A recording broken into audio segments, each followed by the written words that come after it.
Andrienne, for kicking us off with the introductions. Good to see people introducing themselves in the chat now. Um, People are still filtering in fairly quickly. We're nearly at 200, but because I think we have such good content today, I'm going to get us started. And hopefully, as people join, they can catch up on everything we're talking about. But to really kick off, I want to thank everyone for joining us today. This is a real collaborative effort, this training workshop hosted by the Indonesian Stock Exchange, and we're so grateful they invited us to come and join you today to provide this workshop. It hasn't been just us, the SSE, or just the IDX. It's been a real collaboration. So a big thank you to all the partners involved, to TNFD, to the UNDP, to ICI, and of course to our hosts, the Indonesian Stock Exchange, and our special guest joining us today, the S&P Global.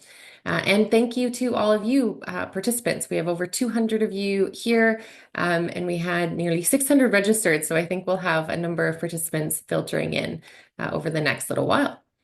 Um, but because we're so grateful to be here with IDX, I'm really happy to start with them today. Thank you so much to Teku Fami Arianda, who is the Vice Director of Listed Company Regulation and Services Division, who's here with us today to provide opening remarks on behalf of the Indonesian Stock Exchange. I'll pass the floor over to you, Teku. Okay, thank you, Tiffany. Hi, everyone. Assalamualaikum warahmatullahi wabarakatuh. Very good afternoon. First, let me say hello to my honorable guests and speakers for today. Of course, Miss Tiffany Grabski from SSE Academy Head, UNSSE and team. Also, Mr. Tajeswar Goyal from APEC and Middle East Market Engagement Lead, TNFD. Mr. Josephine, I believe, will join later soon. Director Climate and Sustainability Services and Sustainable One, S&P Global and Team.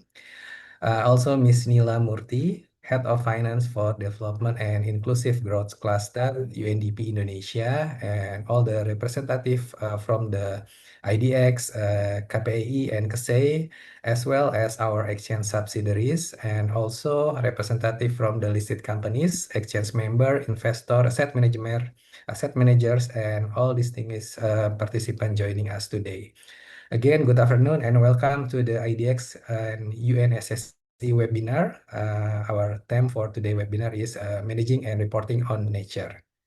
First and foremost, let us express our sincere gratitude to the Almighty God for blessing us with the opportunity and good health to gather here today for the IDX and UNSSE webinar. For those who are observing the holy month of Ramadan, we also wish you a meaningful and blessed fasting. On behalf of Indonesia Stock Exchange, I would like to extend our deepest appreciation to our esteemed colleagues and speakers from the UNSSE and TNFD and also S&P Global for joining us today and sharing their invaluable insight. This event is co-hosted by IDX and UNSSE as a part of our collaborative efforts to strengthen the ESG and sustainability ecosystem, particularly in enhancing transparency and disclosure within the Indonesia capital market. Ladies and gentlemen, as sustainability and ESG reporting become global priorities, the need for transparent and accountable reporting on nature and climate risk is growing. TNFD provides a framework to help businesses assess and disclose their impact on the nature, complementing the TCFD's climate-related disclosure. TNFD four pillars, which is governance, strategy, risk and impact management, and metrics and targets. Those focus on nature and biodiversity risk, extending the scope of climate risk reporting. Maybe as we already know, IFRS S1 and S2 issued by ISSB offers a standardized framework for companies to report on sustainability and climate related financial disclosure to the related stakeholder.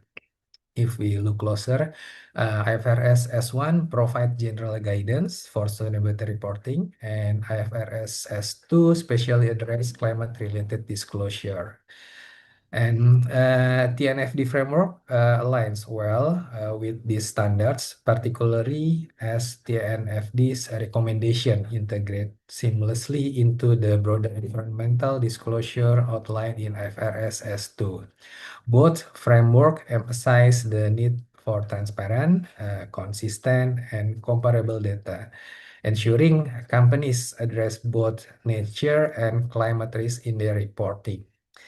In Indonesia, these global standards are being adopted through the Sustainability Reporting Standard or SPK issued by IAI effective 1st January 2027. This will align ESG disclosure with internationally recognized guidelines, and it is expected to be mandated by OJK as the reporting basis for companies going forward.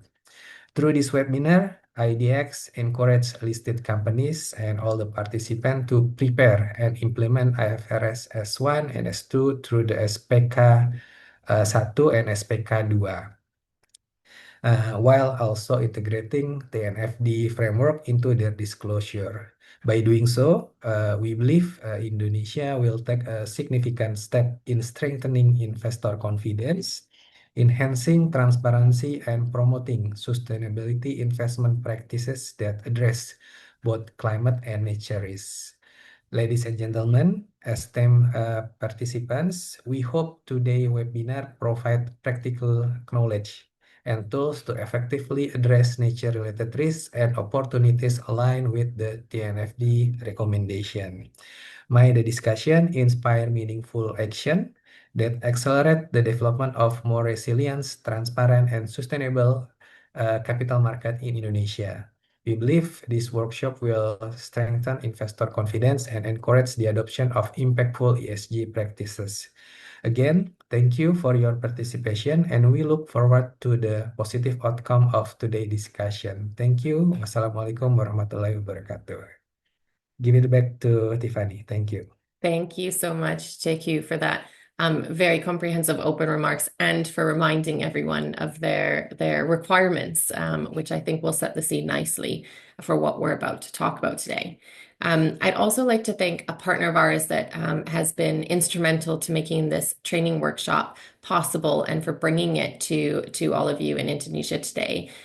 We've partnered with the UNDP, and we're so pleased to have with us today Ms. Neela Murthy, Head of Finance for Development and Inclusive Growth Cluster at UNDP Indonesia. Neela, I'll pass the floor over to you. Thank you, Tiffany. Good afternoon, colleagues. Selamat siang, Pak Tengku Fahmi Ariandar. Selamat siang and a very warm welcome to all of you. First of all, thank you so much, colleagues from UNSSE, TNFD, IKI, SNFP, and of course, Bapak Tengku Fahmi from IDX for co-hosting this important event together. So it is a pleasure to open this workshop and to see such a strong interest from regulators, financial institutions, listed companies, and also development partners. So this signals that there has been an important shift that nature is no longer a peripheral concern. It is now become a core considerations in financial decision making. So at UNDP, we advocate for and also provide technical support to countries in implementing the Kunming-Montreal Global Biodiversity Framework. Our nature finance portfolio, particularly through the BioFin program and related initiative, focuses strongly on advancing Target 19 on mobilizing finance and also Target 15, which calls on governments to strengthen disclosure of nature-related impacts, dependencies, risks, and opportunities. So importantly, UNDP's engagement predates the Global Biodiversity Framework. In 2021, UNDP was among the pioneering organizations that co-found the Task Force on Nature-Related Financial Disclosure, or TNFD, alongside with UNEP-FI, WWF, and also Global Canopy. The objective was clear: to equip businesses and financial institutions with a practical decision, useful framework for assessing and reporting nature-related risk, much like TCFD did for the climate. Now, today, we gradually evolve the role from that of a co-founder to a more supportive role as a strategic enabler of the TNFD uptake and also market adoption, working with partners to encourage broader awareness and implementations. So first, the director of the UNDP Nature Hub serves on the TNFD Stewardship Council, ensuring strong alignment between global policy ambitions and implementation realities in developing countries. And also through the German-funded International Climate Initiative, or ICI, enabling and scaling up nature-related financial disclosure, UNDP provides direct financial technical support to accelerate TNFD adoption. Third, UNDP Biofin also plays a role at the country level, delivering capacity building support in more than 13 countries, including Indonesia's. So basically, this initiative on the biodiversity financing has been the core or focus of UNDP, meaning that the nature is the core of UNDP priorities. Now, through these combined efforts, Biofin supported TNFD trainings have already reached more than 25,000 beneficiaries across 10 countries. Indonesia is a priority landscape in this global effort. With its dynamic capital market and extraordinary natural capital, the country is uniquely positioned to demonstrate how nature disclosure can really strengthen both environmental stewardship and financial resilience. Now, looking ahead, we are particularly excited to deepen our collaborations with the UN Sustainable Stock Exchange and also with the IDX to ensure that the NFD-aligned disclosures effectively reach listed companies in Indonesia and become embedded in mainstream market practices. Today's workshop is therefore not just a knowledge sharing, it is part of a broader market transformation journey.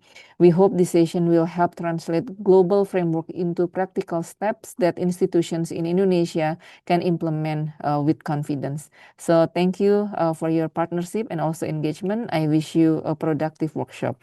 Thank you. Over to you, Tiffany.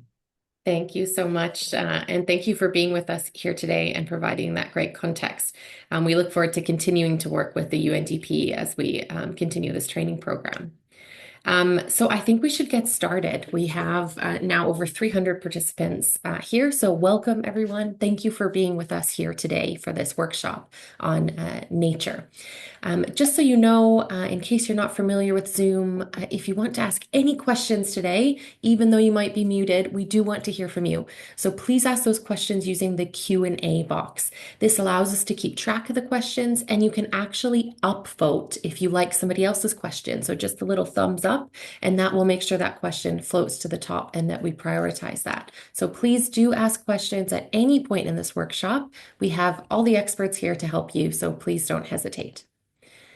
A little bit about our workshop. We're here today for 3.5 hours, and this is, building on the 30 minutes that of that preparatory video. So hopefully you already recognize some of our voices, and you're already prepared to hear what we have to say today, and maybe to interact with us a bit, sharing the knowledge you have as well.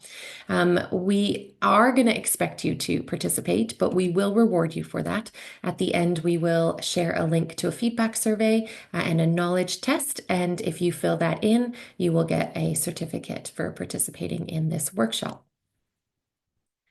Now we have a number of training materials already available to you. So if you go to the website that's just been shared by Fiona in the chat, you can find all these training materials. So you can access all the workshop slides. So all the slides we're sharing today, and some extras are in there too. You can already access those slides on our webpage along with that preparatory video in case you did miss it. And you can also find a link to our model guidance. And in this model guidance, we have, an expansion of everything we're talking about today. So do make use of those tools on our website as already. Now, Our objectives today, we have, fourfold in this training program. The first was in our preparatory video. We're helping you to be able to explain why nature is relevant to your organization. We hope you have that kind of well understood now, and we're going to move on to other aspects of this workshop today. First of all, we want to help you be familiar with what resources are available to manage and disclose nature-related issues. We also want to help you understand how to identify, assess, and manage nature-related issues. And of course, identify who requires this information and how best to integrate it into your public disclosures. Now, to do that, we have 4 modules we're going to go through today. Now, in the first 30-minute video you watched, we did module 1, which was helping you to understand the nature context. Today, we're going to go through module 2 to align practices with the frameworks and guidance that support nature-related disclosures. And we're going to focus today on the TNFD guidance, which we've heard about already.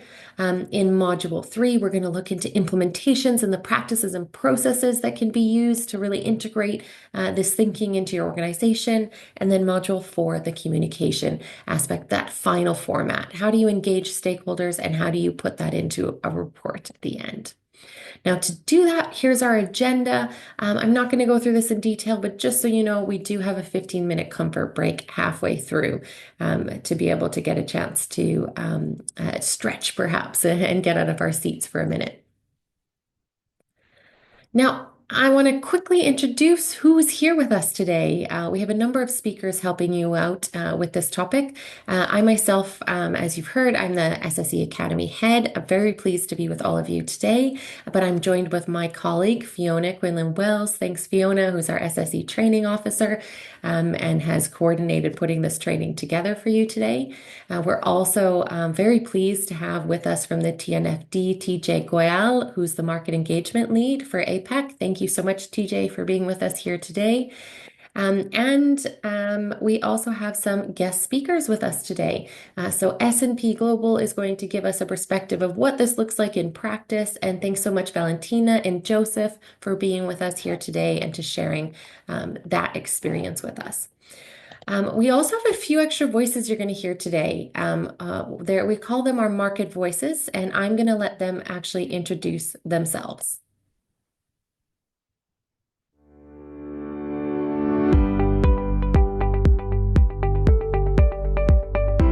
Everyone, my name is Ashley Gorst and I lead our work in nature in our active ownership department, and I work for the Norwegian Sovereign Wealth Fund, Norges Bank Investment Management. I'm also a member of the Task Force on Nature-Related Disclosures and make it one of the 40 global task force members of the task force.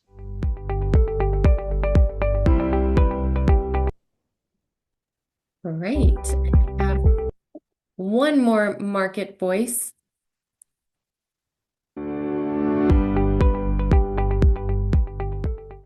Hi everyone, this is Patrick Ho from Swire Properties. I'm the head of sustainable development of the company. Swire Properties is a real estate developer and property manager, and we are headquartered and listed in Hong Kong. I'm also a TNFD member who was involved in the formulation of the TNFD framework.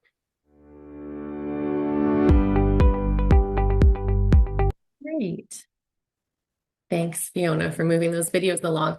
Now, those 2 speakers, those market voices, are going to come back throughout the training, and they've taken time to share their perspective and to help share their learnings with you. So I hope you find that useful throughout our training. Now, to get started, let's do a Zoom poll. Now, we're going to do a few of these throughout the training. It's a way for us to interact with each other, and we'd really appreciate your participation.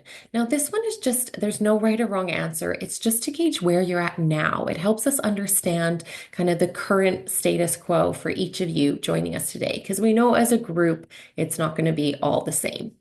I'm going to give you maybe another 10 seconds to fill this in, because we'd really like to get everybody participating in it. Currently, we have about 40% of you that have filled it out, so I'll let the rest of you fill it out. In the meantime, maybe start thinking back to the 30-minute video. Hopefully you were able to watch it. And in that, we were talking about the difference between nature and biodiversity. And we're going to discuss that momentarily. So maybe start thinking about what you remember about the difference between nature and biodiversity. Now we have 57% of you filling this out in. Maybe we can get another little push to see where everyone's at. But it's good to see that we're actually doing fairly good. So the largest cohort or the largest percentage of you is 22% of you have said about 7. So how well you currently understand the link between nature and business. Fairly strong, I'd say. And there's 6% of you who've said it's, the most, 10. So that's good. Some of you really clearly understand this. There are a few who've said 0, 1, 2, or below 5, and that's great. That's fine too. We're going to work through that together. Okay, so with that, let's start another form of interactivity. We're going to use something called Mentimeter. And with this Mentimeter, we're going to discuss what I was just introducing before. What is nature and what is biodiversity? So you will see I think momentarily we'll have shared in the chat, Corley, if you don't mind just sharing the link. Great. So you can either use this QR code that's on your screen, or you can use the link in the chat, and that will bring you to Mentimeter. Now, I suggest just opening that up somewhere on a window in your screen, on your computer. Hopefully you're joining from a computer. If you're joining from your phone, maybe you can get to a computer because it would be easier to have the both. But if you join on there, and I see a lot of you are already, we have 140 already that have joined on, you can keep that window open somewhere because we're going to come back to this Mentimeter throughout this workshop, and you can just go straight back to that window, and as we change slides, it'll refresh in your screen for you. So let's maybe start with the first question, Fiona. Great, thanks. So how would you define nature? Let us know kind of some words or a definition that might come to mind. Hopefully, you have a few things clear in your mind from the 30-minute video that we already did. I see the first one, life. Yeah, indeed, we already have some people thinking about this. Biodiversity, yeah, is a part of nature. Earth, forests, resources, green, yeah, and other colors.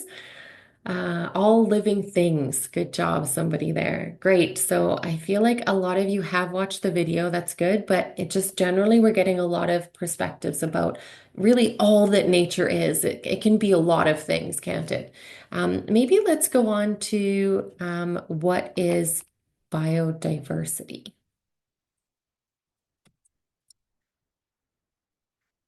Biodiversity is conservation as environment. Yes. As a scam. Oh, okay. Well, I mean, we can talk to nature about that. We have flora and fauna. Yeah, for sure. Diversity. I see someone here has said diversity. That's something that we focused on in the 30-minute video.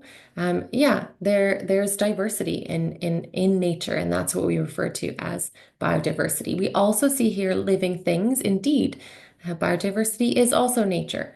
Um, what else do we see? Variety of living things. Yes, exactly. Resources and a lot of the similar things we're seeing about nature. So good job, everyone. I think that's a good start and a good introduction to how we can use the Mentimeter to interact with each other now. I think we'll go back to the slide deck now and just quickly review these before we dive in. I'm glad to see, though, that it does look like many of you did watch the video, so that's fantastic. Great. So nature, what we see here really underpins all life on Earth. Let's start with the definition of nature. I'm just going to try to click forward here. Maybe Fiona, you can help me move forward because the definitions don't want to appear here, but people really understood it already, so that's pretty good. So, sorry, we seem to be having a brief freeze, Tiffany, so I'll just work that out in the background. Okay, thanks, Fiona. No problem. In the meantime, I'll just go over the definitions we have from for these two topics. The reason we want to make sure we review these from our 30-minute video is because this is something that will be important throughout the workshop. What do we mean when we're talking about nature and biodiversity? So if you remember from our 30-minute video, TNFD's definition of nature is based on the definition of the Convention of Biological Diversity, and it places emphasis on living components of nature. And the TNFD framework focuses on the renewable or living elements of nature. Non-living resources, including energy and minerals, are only considered then in the TNFD framework to the extent that they affect the health of living nature. And the TNFD defines nature as a broad concept encompassing all naturally occurring living and non-living components of nature. Great. So what about biodiversity? I think it was pretty clear in most of the words that were shared in our Menti. So whereas nature is a broad concept, then biodiversity is a more specific characteristic of nature that specifically refers to the variability among living things, plants, animals, microorganisms, etc., and the ecosystems that they inhabit. I think that's pretty important. So let's think of an example. So let's consider nature as a large, healthy forest. So biodiversity is the variety of life within that forest. So the different species of trees, the different animals, we have mammals, birds, insects, the fungi, the microorganisms in the soil. So the entire forest nature provides the space and the resources, but the biodiversity, the variety of species, and also the variety of ecosystems, right? We have kind of sun at the very top of the forest, and then we have moist, cool areas at the bottom of the forest. And this provides resilience, and it helps the forest to function, allowing it to resist disease, to cycle nutrients, to adapt to change. And if you lose too much of that variety or that biodiversity, the whole system, nature, becomes vulnerable.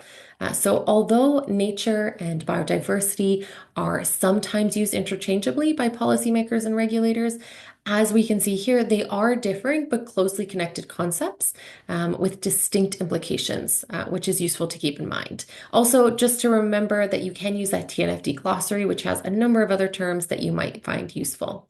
Now, with that, I think let's dive in. And Fiona, if all's working well on your end, I'll pass back to you. Great. Thanks so much, Tiffany. Brilliant. So, hi everyone, and welcome to the session from my side. And hopefully that's been a good reminder there on some of those key terms. But another thing that we wanted to get started with in this first module is just a little bit of a recap of some of what we covered in the video that we had asked you to watch. So hopefully you've already watched that video as preparation for today's session, but if you haven't had the opportunity, we're going to go through some of the key points together now, but we would strongly encourage you to watch this video after the workshop. But really, as we say in Understand, our goal here is all around understanding and building that solid foundation of knowledge on this topic, so there's definitely some really important concepts in there. So in this video, of course, you'll remember that we covered two key things. So we covered why nature matters, so why it's critical to act on nature at all scales. And then we also covered some key points that businesses should know about nature. So some of the key characteristics and considerations that you need to think about when getting started on this topic.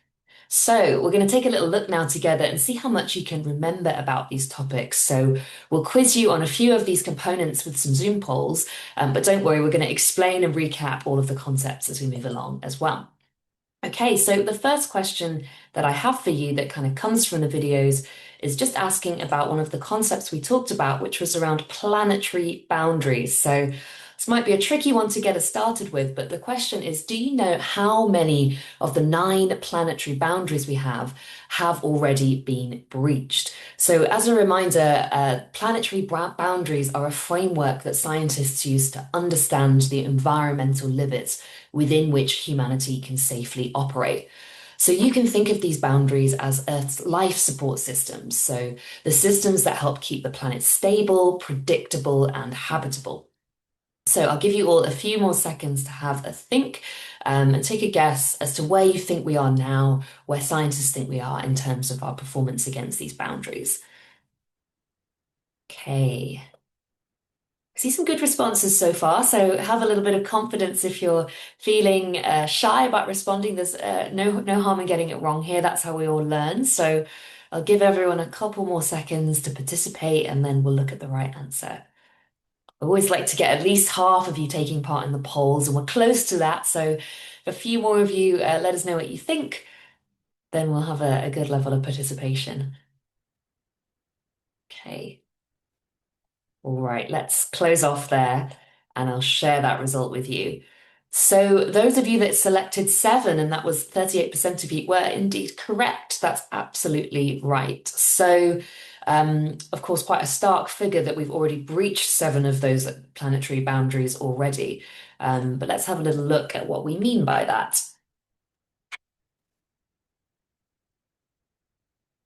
So you'll see that on the diagram on the screen there, and that's also in the handout if you want to see that a little bit bigger as well, that 7 of those 9 boundaries have been transgressed. And what's important to highlight here is that climate change is just one of those boundaries. So we talk a lot about climate change, and of course it's a critical thing to talk about. But even if we focus on climate change and kind of resolve that, we're still going to have several other critical systems that we depend on from nature that are out of balance. And so that's why it's really important as well that we're talking about nature beyond climate and recognizing those other systems that we support on and are reliant on, for example, biodiversity, fresh water, nutrient cycles, etc., because all of these things are really interconnected. And so we also talked in the video as well about the fact that a lot of ecosystem services are in decline. And ecosystem services are simply the benefits that we get from nature. So things like clean or fresh water, fertile soils, food, pollination. And so really these are the natural systems that are all working in the background to quietly support our lives and economies every day. And so this is where leading bodies have really started to highlight some of the dangers we're facing here by breaching these systems and kind of damaging our planet. There's an organization called IPBES, the International Governmental Science Policy Platform on Biodiversity and Ecosystem Services, which looks at nature and kind of continues to assess the current state. And in their latest assessment, they've really highlighted that many of these ecosystem services are declining around the world and urgent action is needed to correct this. So you can see that report there that Corley has shared in the chat. Thanks, Corley. And so another key thing that we covered in the video was around every economy in the world's dependence on nature. And by extension, every business is dependent on nature to some extent as well. So at the moment, a lot of the value that businesses extract from nature isn't fully priced into their business valuations. So there are lots of inputs that businesses gain from nature, like clean air, water, fertile soils, that they're not currently paying the true cost of. And so why does this matter? Well, fundamentally, business and nature are systemically interconnected. And they're kind of interconnected and seen in this continuous loop that we see on the diagram. So businesses are reliant on the services that they receive from nature to operate, and we call these their dependencies. But at the same time, the business's activities will also affect nature as well, and we call those impacts on nature. And the diagram we're seeing here shows how in the TNFD's framing, the relationship between business and nature exists. So businesses have dependencies and impacts on the left-hand side, and in turn, those will then lead to specific risks and opportunities for businesses on the right-hand side as well. And so that's why it's important to recognize that nature isn't just an environmental or a sustainability issue. It's a core strategic risk for organizations. And ultimately, nature risk can potentially lead to financial risk as well. And so Bloomberg also did an interesting analysis on this in a report called the When the Bee Stings. And this really looked at different companies and sectors and how or whether they were anticipating or managing nature-related risks. And this report found that the risks that those 10 companies were facing alone could account for more than $83 billion in financial impact. So clearly very significant. So you can take a look at that report in the chat if you're interested to learn more about that. But what's really important to remember here is that we're talking about that interconnection between business and nature. And although that, of course, can result in risks, another important thing to highlight is that there are opportunities for businesses as well. So it's possible to have positive outcomes if we are thinking about nature and business in an interconnected way. And those opportunities can relate to both reducing negative impacts on the environment, but also creating positive outcomes for nature as well. So, for example, as customer expectations shift, companies can access new markets or locations by responding to growing demand for new products and services that are more nature positive. Okay, so another quick poll test for you on another of the concepts we talked about there, which is around realms. So you might remember from the video that there are different components of nature that the TNFD uses to break up that definition of the living natural world. And we call these components realms. So have a little think and see if you can remember of those ones we're listing here, which do you think are the 4 realms of nature that we're talking about here? Okay, I'll give everyone a few more seconds to have a think. I see lots of good answers coming in already, so have a little think and see what you want to vote for. Okay, I'll give it a few more seconds and then let's see the right answer together. Okay, so it looks like the majority of you picked out atmosphere, ocean, fresh water, and land. And indeed, that's absolutely correct. So a big well done there. So let's have a little bit of a look at a diagram together that will show you that relationship. So indeed, those are the 4 realms of nature. And so another thing to really highlight here is, as some of you mentioned, society. Society is a really important part of this, but the way society is framed is that it lies at the center of the 4 realms. So this reflects that people are really part of nature, but not separate from it. But those other 4 realms of freshwater, land, ocean, and atmosphere are the components that we need to be thinking about when we're considering nature as a whole. Okay, and then another quick one to test with you all.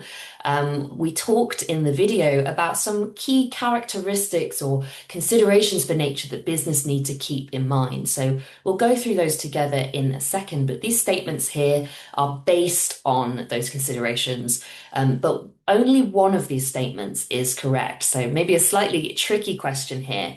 But which one of these do you think is correct? Either that nature issues are the same for everyone and should be tackled using a global approach, either that nature risk is connected to other risk types, that nature and climate should be approached separately, or that people and nature are 2 separate things and should be treated that way for risk management purposes. So as I said, there's just one correct answer here. So have a think and see which one of those you think is right, and then we'll explore as well why the other ones aren't correct. Great, thanks everyone for your responses. So let's have a little bit of a look at the right answer, or what you guys thought firstly. So the majority of you selected option 2. A few people notably responding on the first option around using a global approach, and these issues are the same for everyone. But indeed, the second option there is correct, that nature risk is connected to other risk types. And let's go through now and have a little bit of a look at why those other answers are not correct. So we're just summarizing here these key considerations. So firstly, starting with this point around the global nature of things or not. So although climate change is a global process with one shared atmosphere, when we're talking about nature, the drivers of nature change are really very much location specific. So it's really important here that as a business is thinking about its nature related dependencies and impacts, it's thinking a lot about the locations it's operating in and its particular context, because that's really going to inform what those risks are and how significant they are. And another point is that interconnection. So a lot of you got it right, that indeed that point is correct. we really do face a systemic landscape of risks which are connected, often in surprising or unexpected ways. So what's clear here is that nature-related risks are connected to and can amplify other types of risk as well.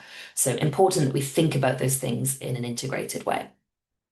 And that leads us on then to our third point around how our approach to nature and climate must be integrated. So these aren't two separate topics that we should tackle separately, but very much interconnected things. So climate change is one of the 5 main drivers of nature loss. And it's also something that's leading to various risks for nature. So, for example, we're seeing higher frequency and intensity of flooding, which can disrupt water cycles. We're seeing changes in global temperature and rainfall patterns, which will alter soil chemistry and makeup as well. And so that can really accelerate habitat and wildlife loss. So really important that we're thinking about nature and climate as part of the same conversation. And that final point there is very much just to highlight that indeed people are part of nature and not separate from it. So people, especially indigenous peoples and local communities, are heavily reliant on nature for their livelihoods. And so it's important that we really recognize that interconnection that people have with nature. So corporates and financial institutions really can't act alone on these issues, but they really need to do so in connection with those other types of stakeholder. Okay, we're nearly at the end of our knowledge test, but hopefully this has been a useful recap for everyone.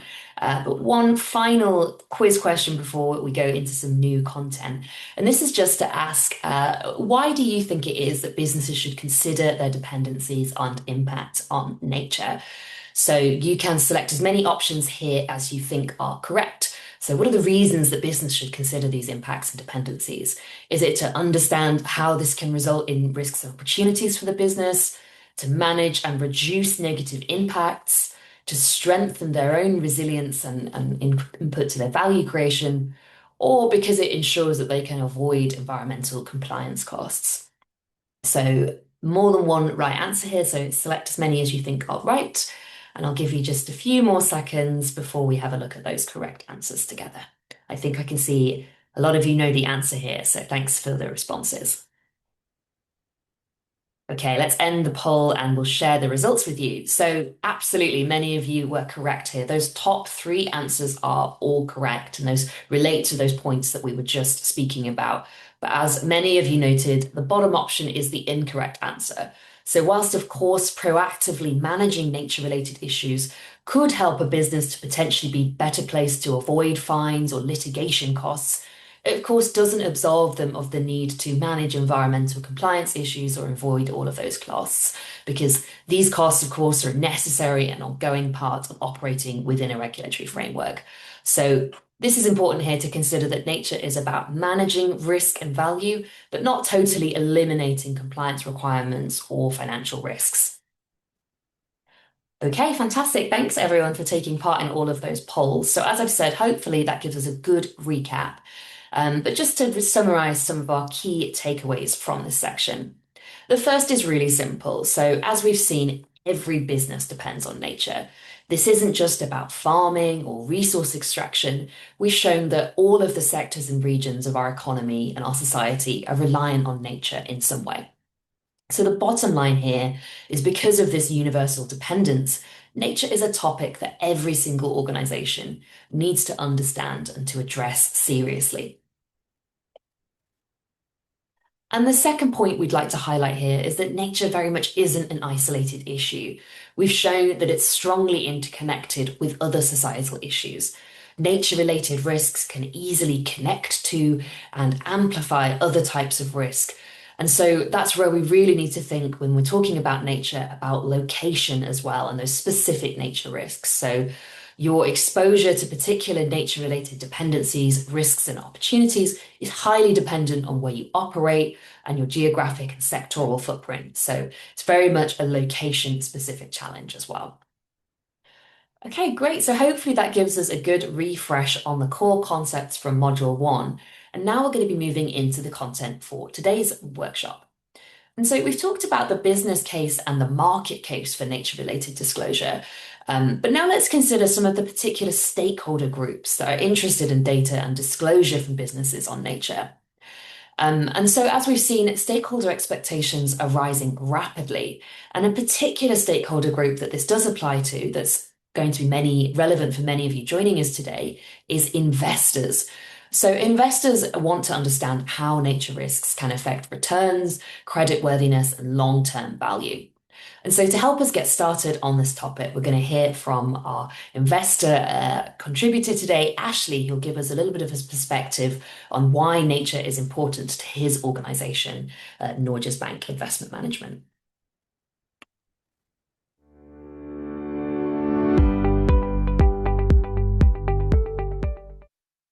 So from our perspective as a global financial investor, this is really simple, actually. Nature risk is financial risk to the companies that we invest in. So from companies in the food sector who depend on healthy soil and stable growing conditions, right through to the most technologically advanced companies who need water to cool data centers needed for the coming AI revolution. When nature doesn't function well, this affects the viability of our company's business models. And this is something we're really interested in.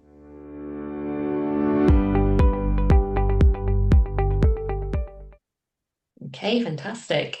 So, as we see there from Ashley, a really important point. I'm going to skip this second video just in the interests of time, but I think hopefully they're really highlighting that importance that investors place on this. But to help us dive into this angle a little bit more and guide us through that investor and financial perspective on nature, we're very pleased to be joined by our colleague Valentina from S&P Global. So thanks very much for being with us here today, Valentina, and I'll hand over to you for the next section. Thank you so much. And thank you to the UNSE and IDX and TNFD for all contributing to this workshop. So as Fiona, thank you for the introduction. I'm part of our ESG client engagement team, a specialist in nature risk.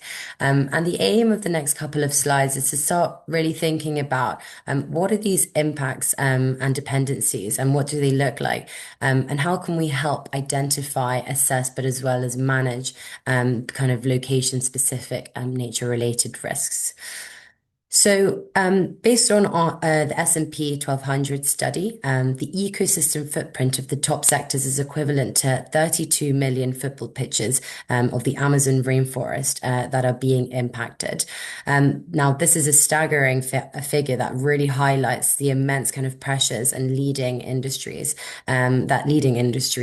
place on some of the planet's most biodiverse and ecological significant regions, as well as pristine regions. Now, as we confront the significant ecological footprint in major industries, it really becomes increasingly clear that the innovative of kind of financial solutions are really essential for being able to foster sustainability and ecological significant regions. And also not just fostering sustainability, but also looking at how we can mitigate these nature-related risks. So in this next slide, we're examining the nature dependency risk and impact metrics alongside the S&P World Index cumulative index performance. And what this slide really highlights is what we've seen from that back testing performance is that the low to high dependency rankings. We can see that companies with the lowest nature dependency risks, as measured by scores, outperformed the S&P World Index, while those with the highest nature risk dependency risk underperformed. Now, this really highlights the financial relevance of being able to manage nature-related dependencies for companies as well. So Fiona previously highlighted the impact and dependencies as the impacts of climate change become kind of more material. So when we're considering climate change, it becomes more material how increasingly important it is to recognize that nature must be part of the equation as well, especially as we consider kind of that energy transition side. So this data includes kind of mines in the following stages. It's development or operational, late exploration and early exploration, and also, but closed mines are excluded in this. So what we're highlighting here is minerals such as things like lithium, things like cobalt, nickel, copper, and graphite are essential to the technologies that are driving kind of that low carbon transition. Now, as we're aware, as global demand for these minerals accelerates and increases, mining activities are also expanding into the regions that are not only mineral rich, but also ecologically significant too. So maybe let's take a step back and really think of this as a nature-based equivalent of carbon footprint, right? It measures the environmental impact of companies' operations by calculating the area of the ecosystem that is affected. In other words, it's basically showing how much natural land and habitat is impacted by business activities. So as we consider kind of what key biodiversity areas and key protected areas, I kind of want to focus on the key biodiversity areas here. So when it comes to nature, these key biodiversity areas are essentially specific areas that are critical for the conservation of biodiversity. They're identified based on their importance for the persistence of biodiversity, including species and ecosystems and the ecological processes. So what was highlighted by Tiffany earlier at the workshop. So let's start to think about and give you a poll to hopefully make sure that you're all there. So which of the percentage of companies in the S&P 1200 have operations overlapping with key biodiversity areas? So I'll just give it a minute or so. Let's try and get up to a higher percentage of participants. Okay, so we've got quite a few in the 40s, okay, 12%, in the 30 to 39%. Okay, and then we've got a 12%, 13% from 50 to 59, 70%, 20% from 70 to 79%. Okay. Maybe let's try and get to the 50% participant.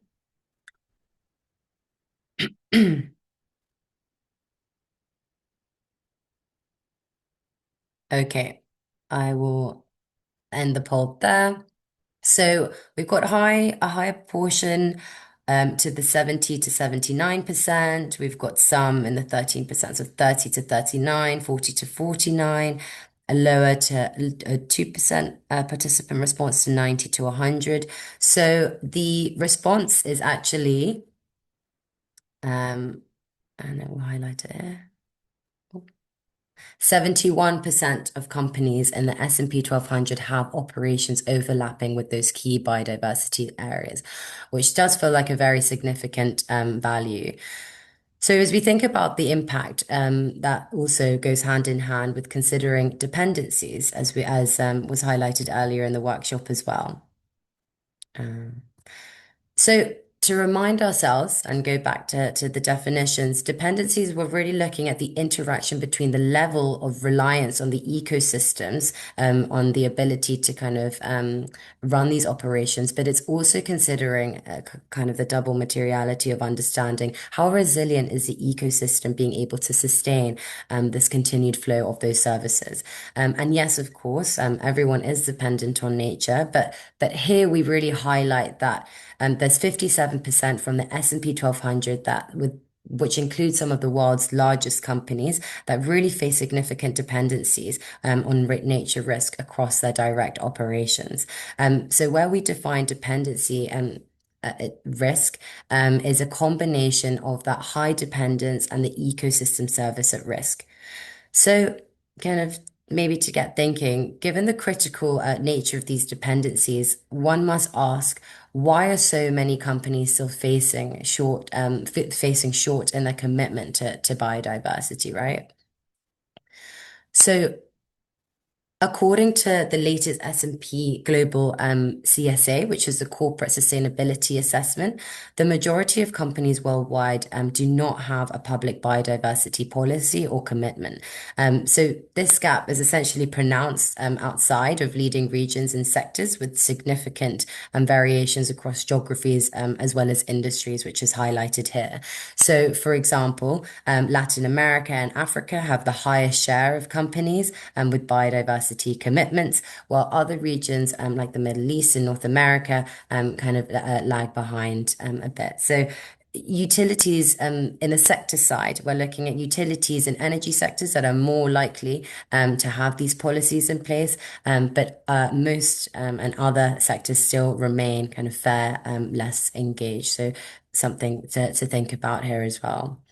Now, overall, only in this slide, only about a quarter of companies globally undertaking the CSA have made biodiversity as formal part of their sustainability strategy. Now, here I'm going to speak a little bit about the nature and biodiversity and how it impacts these ESG scores. So nature and biodiversity is significantly impacts environmental, social, as well as governance scores, as they're integral components, as we highlight here, of the environmental criteria with the ESG frameworks, alongside climate strategy, water, sustainable raw materials.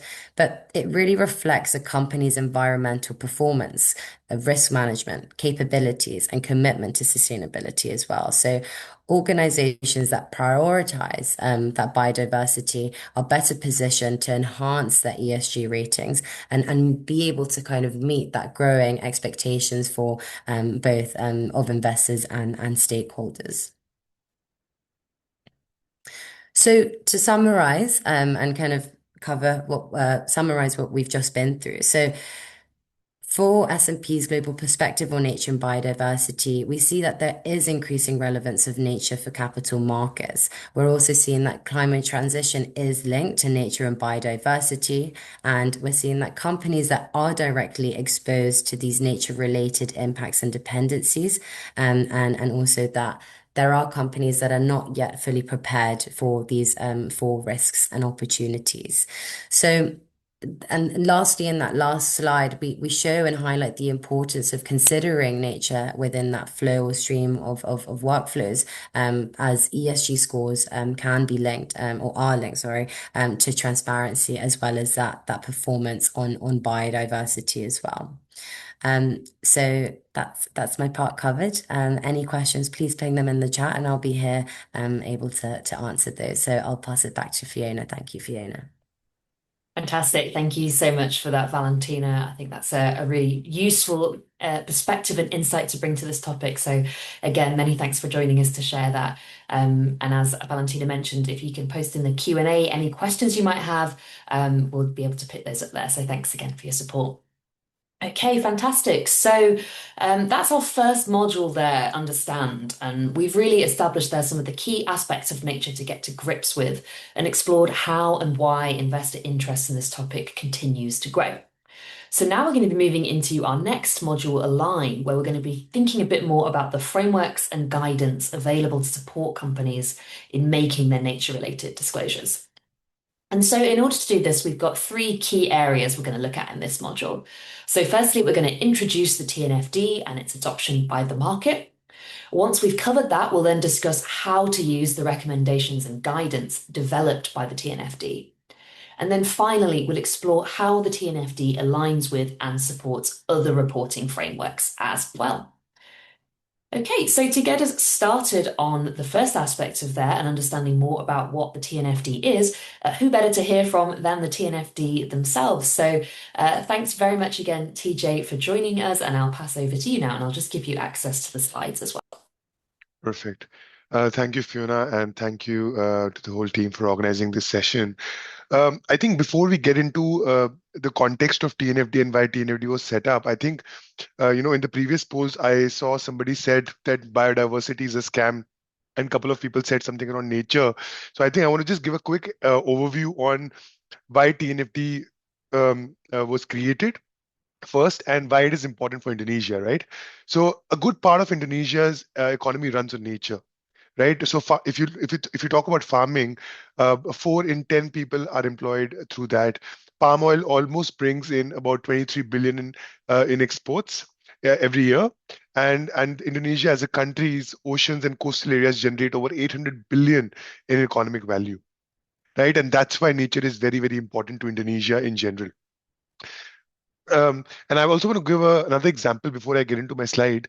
Is really if we're all talking about AI and Chat GPT and that the world is going to change. So just to give a quick overview on AI, uh, AI depends on semiconductor chips. If you've heard, those chips depend on nature, right? So the world's largest chip manufacturer consumes approximately 150,000 tons of water daily in its production processes of these chips, right? And just to give an example, when Taiwan experienced a severe drought in 2021, it exposed a critical vulnerability at the heart of technology supply chain because those are the chips being manufactured in Taiwan. And it was really not really a geopolitical issue or any other issue. It was really a natural catastrophe. And that is really nature risk, right? And it demonstrates that no industry, however advanced it is insulated from its dependencies on natural systems, right? This is precisely why regulators, investors, and really businesses, even your senior management, is really asking questions that do we understand where nature sits in our operations, in our supply chains, and what happens when nature is disrupted, specifically to your own business and specifically to your own economy. And that's why TNFD was created, to really solve those questions and to give you a framework of how you can manage your dependencies and impacts, and ultimately risk and opportunities within your specific business or within your specific country. So with that, I just want to so now that I've explained the context, so that's why TNFD was created, right? Our aim is really to support a shift in global financial flows away from nature negative outcomes to nature positive outcomes, right? We're a complete market-led science-based initiative, right? And we have about 40 task force members and 1,800 institutional supporters in the forum. And you can see on the right-hand side of the screen the kind of financial institutions and corporates and service providers who are associated with TNFD while we were creating our frameworks, while we were creating a recommendation guidance, and who helped create this sort of guidance for organizations and financial institutions worldwide, right? So we've taken full feedback from the market to really create this for the market. Other than that, really, what TNFD also does is give you this LEAP framework, which I will come to in in few slides, of how you can really assess your nature-related risk. And a lot of the questions come from how can we do this, or how can we assess our dependencies and impacts. So all of you can do that through that LEAP framework, right? Just small remark is that there are a couple of other slides in the presentation deck. So if you would like to have a look at them, so when you download the deck, you can have a look at those slides. I'm not going through them, but I'll give you a full overview of the roadmap of TNFD and how TNFD was started in 2020 and when the recommendations was launched in 2022. So just a little bit on the recommendation side, TNFD has 14 different recommendations for organizations to report against. Out of the 14 different recommendations, 11 of the recommendations have been carried over from the TCFD, right? So if you're already reporting against the TCFD framework, 11 you'll be very familiar with that. 11 of the 14 are carried over. There are new 3 recommendations which are new. One is really indigenous communities. One is sensitive locations, and And these are the kind of recommendations which you could look at, and the companies and organizations start reporting against the framework. So all these recommendations, companies are also reporting against them, and you can find these example reports, sample reports on how companies are disclosing against these recommendations on the TNFD website. Just do example reports, and you'll see integrated reports of climate and nature, and as well as specific TNFD standalone reports, which companies are reporting against. Apart from that, this framework was really created to really help organizations address these nature-related issues with the specific context of these 14 recommendations. So as we go through the recommendations, you'll get a full brief of how how it will. How you can analyze your own company's risk dependencies and impacts through aligning them with those recommendations.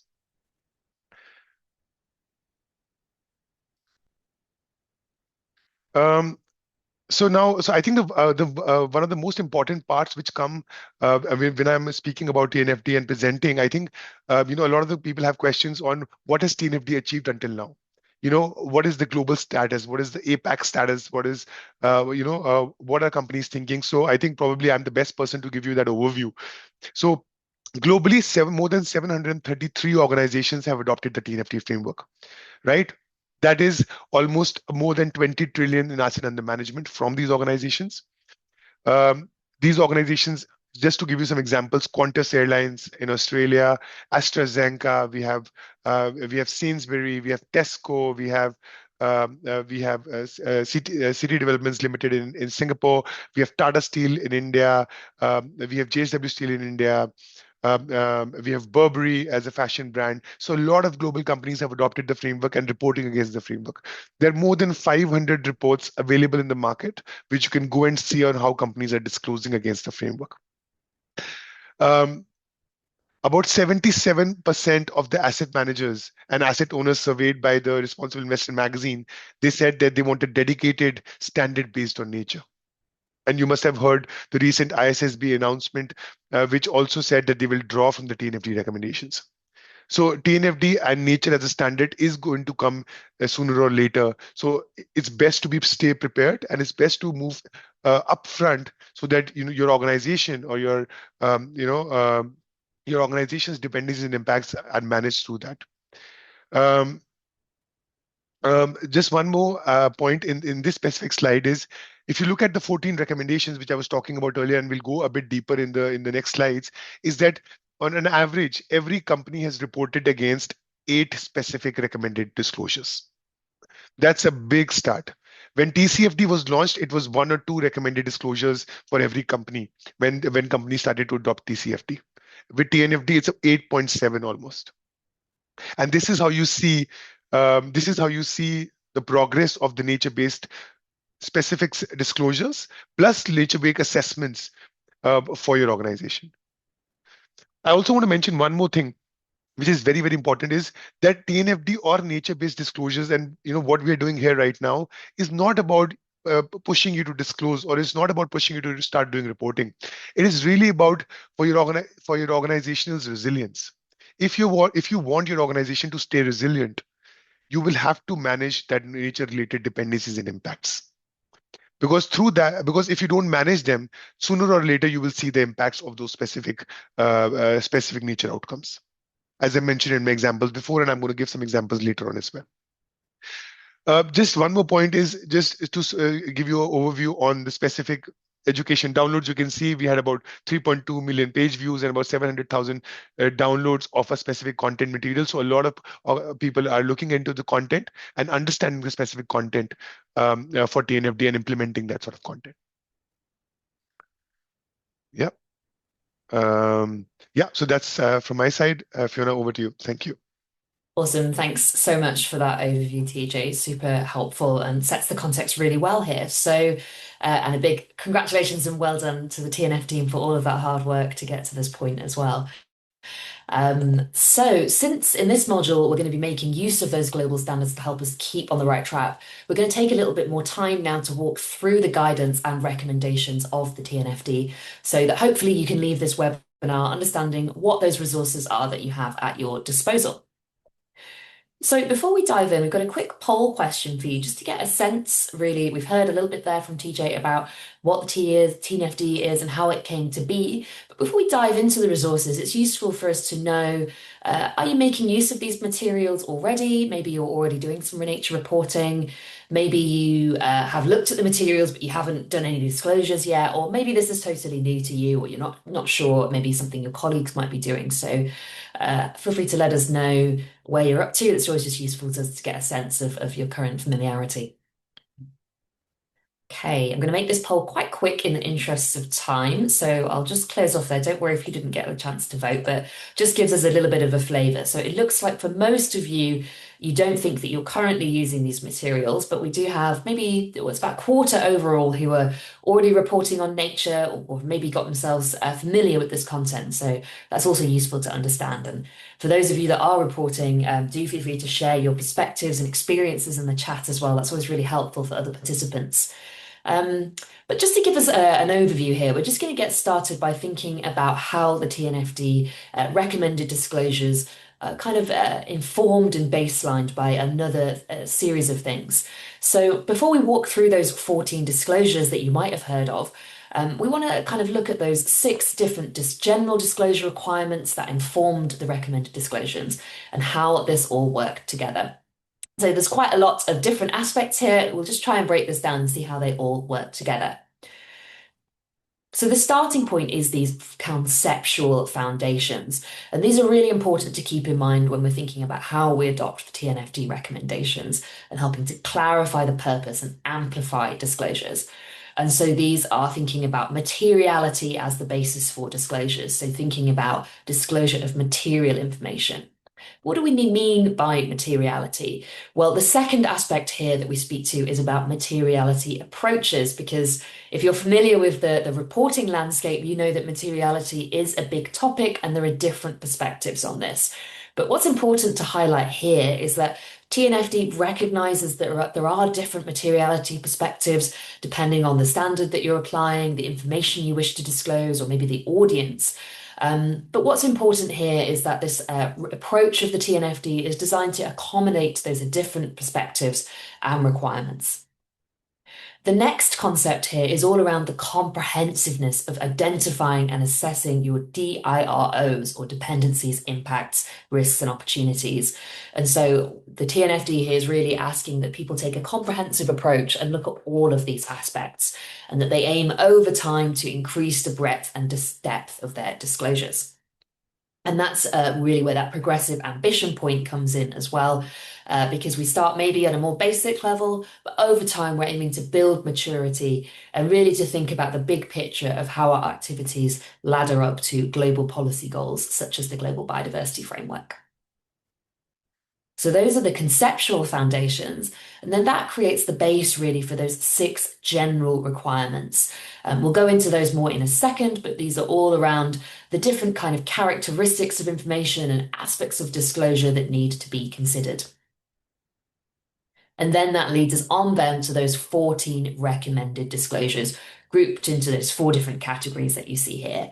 So we'll walk through each of those in a moment, but hopefully that just helps you to see how those different conceptual foundations ladder up and inform the different aspects of disclosure that are part of the TNFD framework. And so I mentioned there those general requirements. So these really set that foundation for how organizations should approach nature-related issues. And so these general requirements apply across the 4 pillars of the TNFD. So first we have the application of materiality. So organizations here are asked to explain how they've determined which nature-related issues are material. We then have scope of disclosures. So this is thinking about the boundaries of what's being reported. So for example, being sure on the business units, value chain entities, and geographies that you're including. There's also the concept of the location of disclosure. So focusing in particular on where in the business particular nature-related issues occur, and trying to be specific about the areas, supply chain phases, product lines that are most relevant for nature-related considerations. Another key requirement is the integration of nature-related issues with other sustainability disclosures. So as we've already mentioned, the TNFD is designed to work alongside other frameworks like the ISSB and the GRI. And so organizations should be aiming to take an interconnected approach to report on nature alongside other sustainability topics. Finally, two more points here. So firstly, time horizons. So companies are asked in particular to think over the short, medium, and long-term timeframes, which is framing that you might be familiar with from the TCFD if you've worked on climate disclosures before.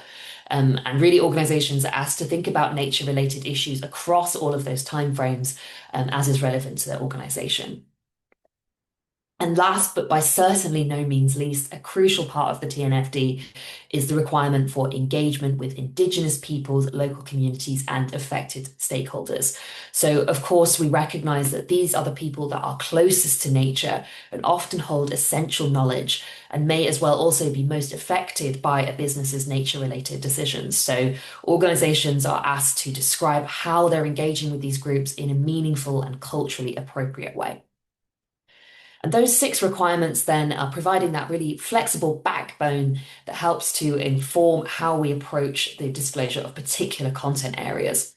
And that's where we then dive into the particular 14 recommended disclosures of the TNFD.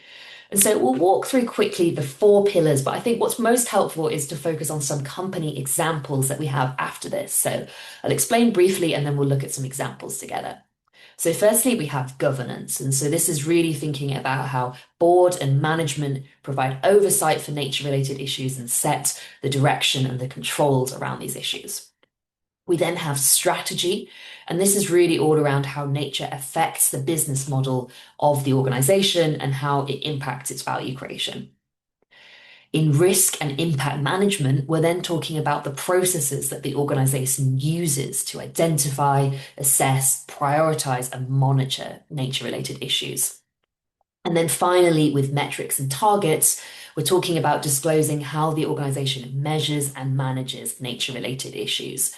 So overall, these 14 areas are designed to give stakeholders a clear picture of how the organization is governing, planning, managing, and reporting on its relationship with nature.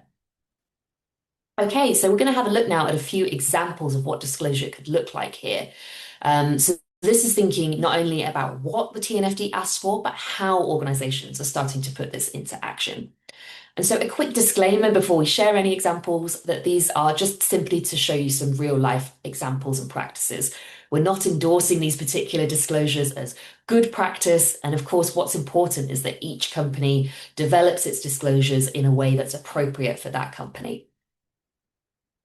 So our first example that we'll look at quickly on governance comes from Swire Properties, our example that we heard from Patrick, who's joined us in the videos, from their 2024 climate and nature-related reporting. And so this just shows an example of how they're disclosing the governance relationships in their organization. And so they set out how the board sets and approves strategic direction on nature as part of its consideration of other sustainability matters. We then also see the role of the ESG steering committee highlighted, and they see mention here of the role that they play in setting targets, monitoring progress, etc., which really connects into the recommended disclosures that the TNFD asks for here. And then finally, the example also shows the policies which together indicate how the organization has stated its commitments and frameworks to support engagement. And so that then just connects to the governance C aspect of the TNFD recommended disclosures relating to descriptions of the human rights policies and engagement processes that have been used to inform nature-related assessments. So you'll see here as well a few of the different policies they have on biodiversity, on water, on resource use and circularity, and also on human rights. So great to see this comprehensive approach across those different topics. So we have a second governance example here, which I'll leave you to review in the handout in the interest of time. You can click onto all of these reports, obviously, to see the link to the actual company example. So I recommend you taking a look at those in the handout. But we'll move on now to look at a strategy example. And so this one is really thinking about how disclosing information on the effects of nature-related issues connects to a company's business model, strategy, and financial planning. So under this area, we're really looking for information on those different impacts, dependencies, risks, and opportunities. We're understanding how those DIROs affect the organization, how this connects into the overall resilience, and then what the locations are of particular assets or activities that are impacted here.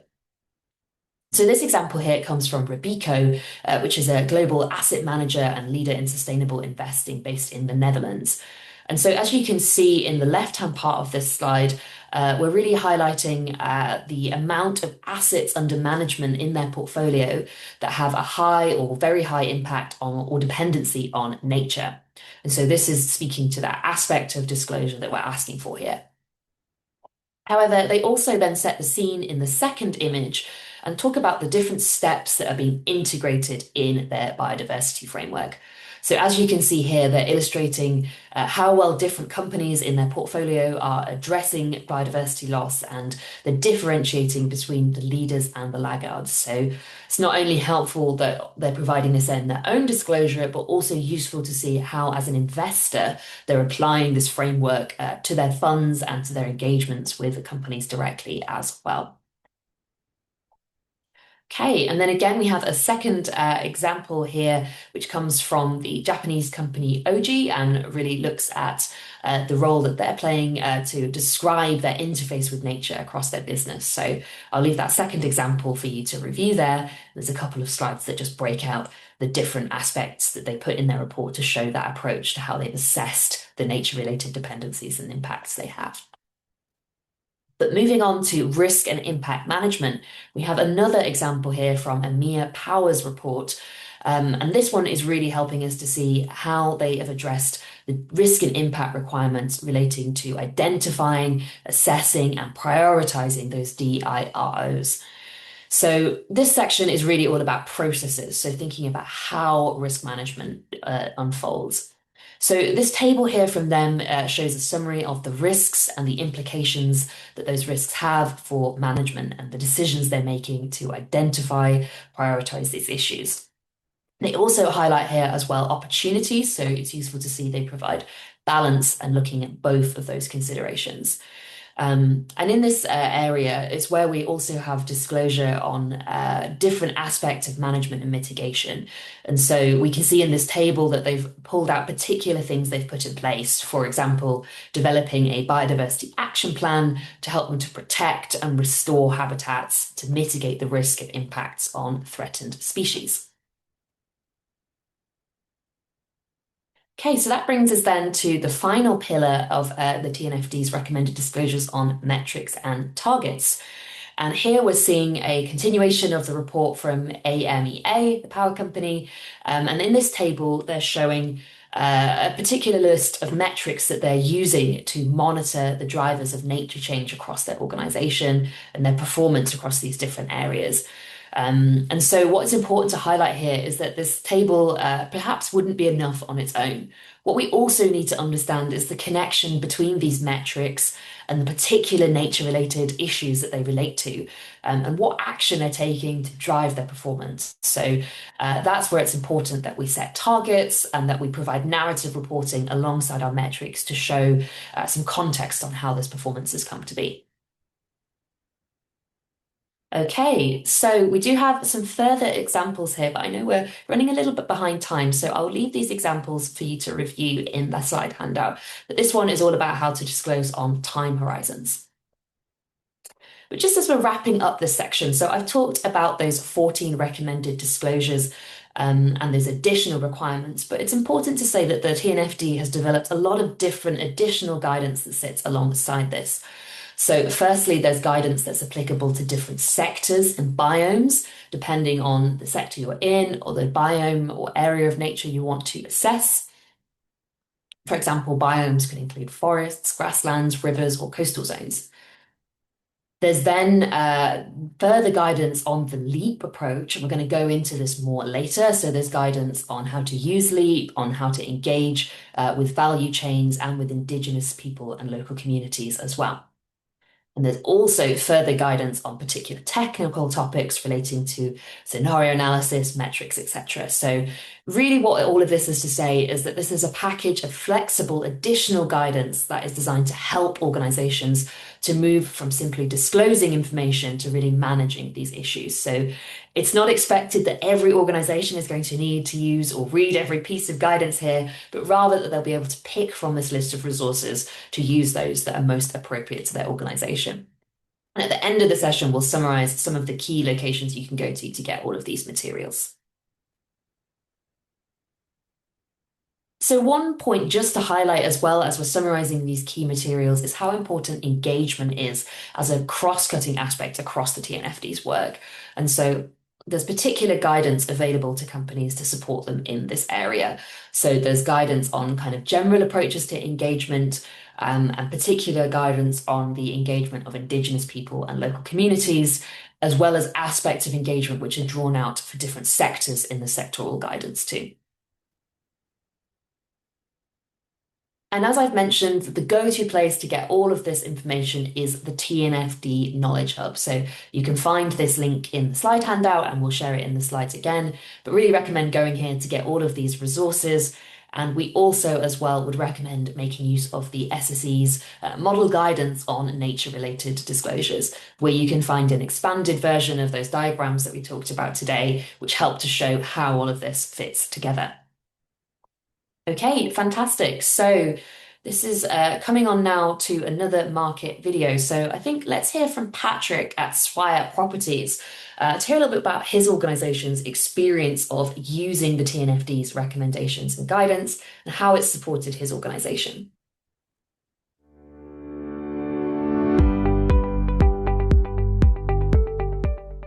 The most tangible strategic value has been the improved capacity to future-proof our asset portfolio and help us to de-risk our long-term investment by translating nature from a more peripheral concern into a core strategic input. And this value is realized in two key areas. Firstly, on risk management. TNFD gave us the evidence-based language to formally include nature in our corporate risk register. We can now clearly articulate that deteriorating natural capital actually threatens the stability and cost of our building material supply that directly impact the construction budgets and timelines. And secondly, and more importantly, it helps us unlock our view of commercial opportunities. Our TNFD work provides a robust business case for investing in nature-based solutions, as not as a cost center, but as a strategic advantage. For example, our green space at Taikoo Place in Hong Kong are now quantifiable assets that help us to enhance the climate resilience and community well-being. And a lot of research also shows that high quality open green space is a top factors influencing office rentals. And this has shifted sort of internal perception from nature is now seen as a driver of market advantage, tenant attraction, and asset value. And ultimately, TNFD has given us a new lens for capital allocation, allowing us to invest more effectively in resilience and value creation.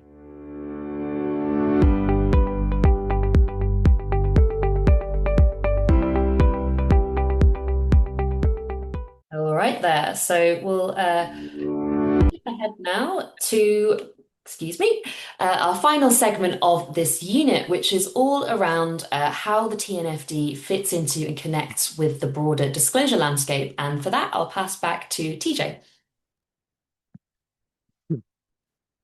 Yeah, thank you, Fiona.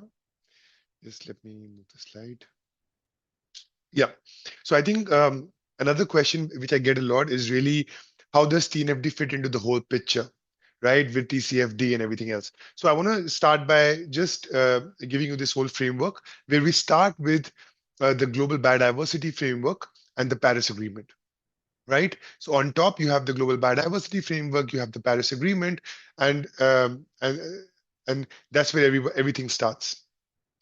right? And then you move it down and you cascade it down and you further go to the TNFD, the TCFD, which are the frameworks which are created to help support these disclosures, right? As I mentioned, TNFD is not a standard setter, right? Our recommendations are intended to be drawn on by standard setters like the ISSB, the GRI, ESRS, as they develop topical reporting standards focused on issues of nature and biodiversity, right? So as you can see further, when you look at TCFD and TNFD, further to that you have IFRS, ISSB, and GRI, who will incorporate from the TNFD guidance and then further on give it to countries or jurisdiction to start reporting on those guidance, right? As you can see, there is already, I'm going to explain in the next slide, but there is something called as GRI 101.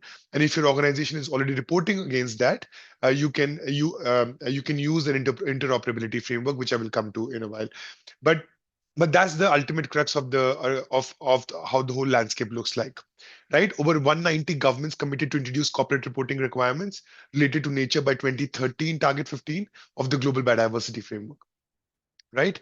And the TNFD recommendation and guidance are really designed to enable the goals and targets of the Global Biodiversity Framework, right? So everything is interlinked and related to the Global Biodiversity Framework or what we do in TNFD. We just quickly explain. As I mentioned, I was just mentioning earlier, right? We have worked with ISSB, ESRS, and GRI significantly to make life easier for organizations who are reporting against these frameworks, right? I want to first start with ESRS and GRI. So if you're already reporting with GRI specifically in Asia, so there is a thing called GRI 101. So we have created a document, the GRI 101 document, which is the interoperability document to TNFD. You can go and download the mapping online on the TNFD website. And what you just need to do when you're reporting is just mention, if you're reporting against GRI, you can just mention that what questions corresponds to what recommendation in the TNFD framework. Right? Once you can mention that in the table within your report, that automatically means that you are reporting against the TNFD framework. We have done that to avoid duplication and to avoid extra effort for organizations to report against the framework, right? The second thing is really on the ISSB one, right? As I mentioned earlier in my opening as well, and now as well, that ISSB has confirmed that it will draw on the work of the TNFD, and it will come up with an exposure draft in September/October of this year, which means if you're reporting against the ISSB S1 standard, you will be able to see some sort of a nature standard coming into play at the end of this year or sometime next year, depending on what ISSB decides. But they've confirmed that they would draw on the TNFD recommendations. So, and I saw some questions on how Indonesian companies can report against that. So Indonesia has also confirmed that they will draw, or they will, what I can see online, that they will look into the ISSB S1 standard and the S2 standard, which automatically means that the organizations in Indonesia can can report against that standard once that standard comes into practice. And this is and you will see an exposure draft by October of this year, which will explain you the specific details on what has been discussed. And the ISSB chair has also encouraged to continue using the TNFD framework. So which means that if you want to start disclosing and working on the TNFD framework today, you should be able to do it. You should do it. And you should start looking into the LEAP approach and the disclosure recommendations to start disclosing for your specific organization. And ISSB encourages every organization to start doing that and to start understanding your dependencies and impacts, risks, and opportunities for a specific organization. And I will just cover GRI on the last. Is really, as I mentioned, it's really an interoperability document. So if you're mentioning on GRI 101, you can just download the mapping document and start and get started with the with how you want to report. In terms of materiality, TNFD has a flexible approach to materiality, allowing companies needing or wanting to apply either a financial or double materiality lens to report in accordance with the TNFD framework. Right? The TNFD recommendations have been designed to be relevant across jurisdictions and then to take different approaches to materiality. right? The disclosure recommendations by the TNFD does not stipulate whether organizations should take a financial or impact materiality approach in their public disclosure. So it's really up to you what approach you want to follow. If you want to see how other organizations are doing it, I have copied a link in the chat, which is really you can go to the TNFD website and see example reports of how other organizations are doing it. There are very, very good example reports on the website.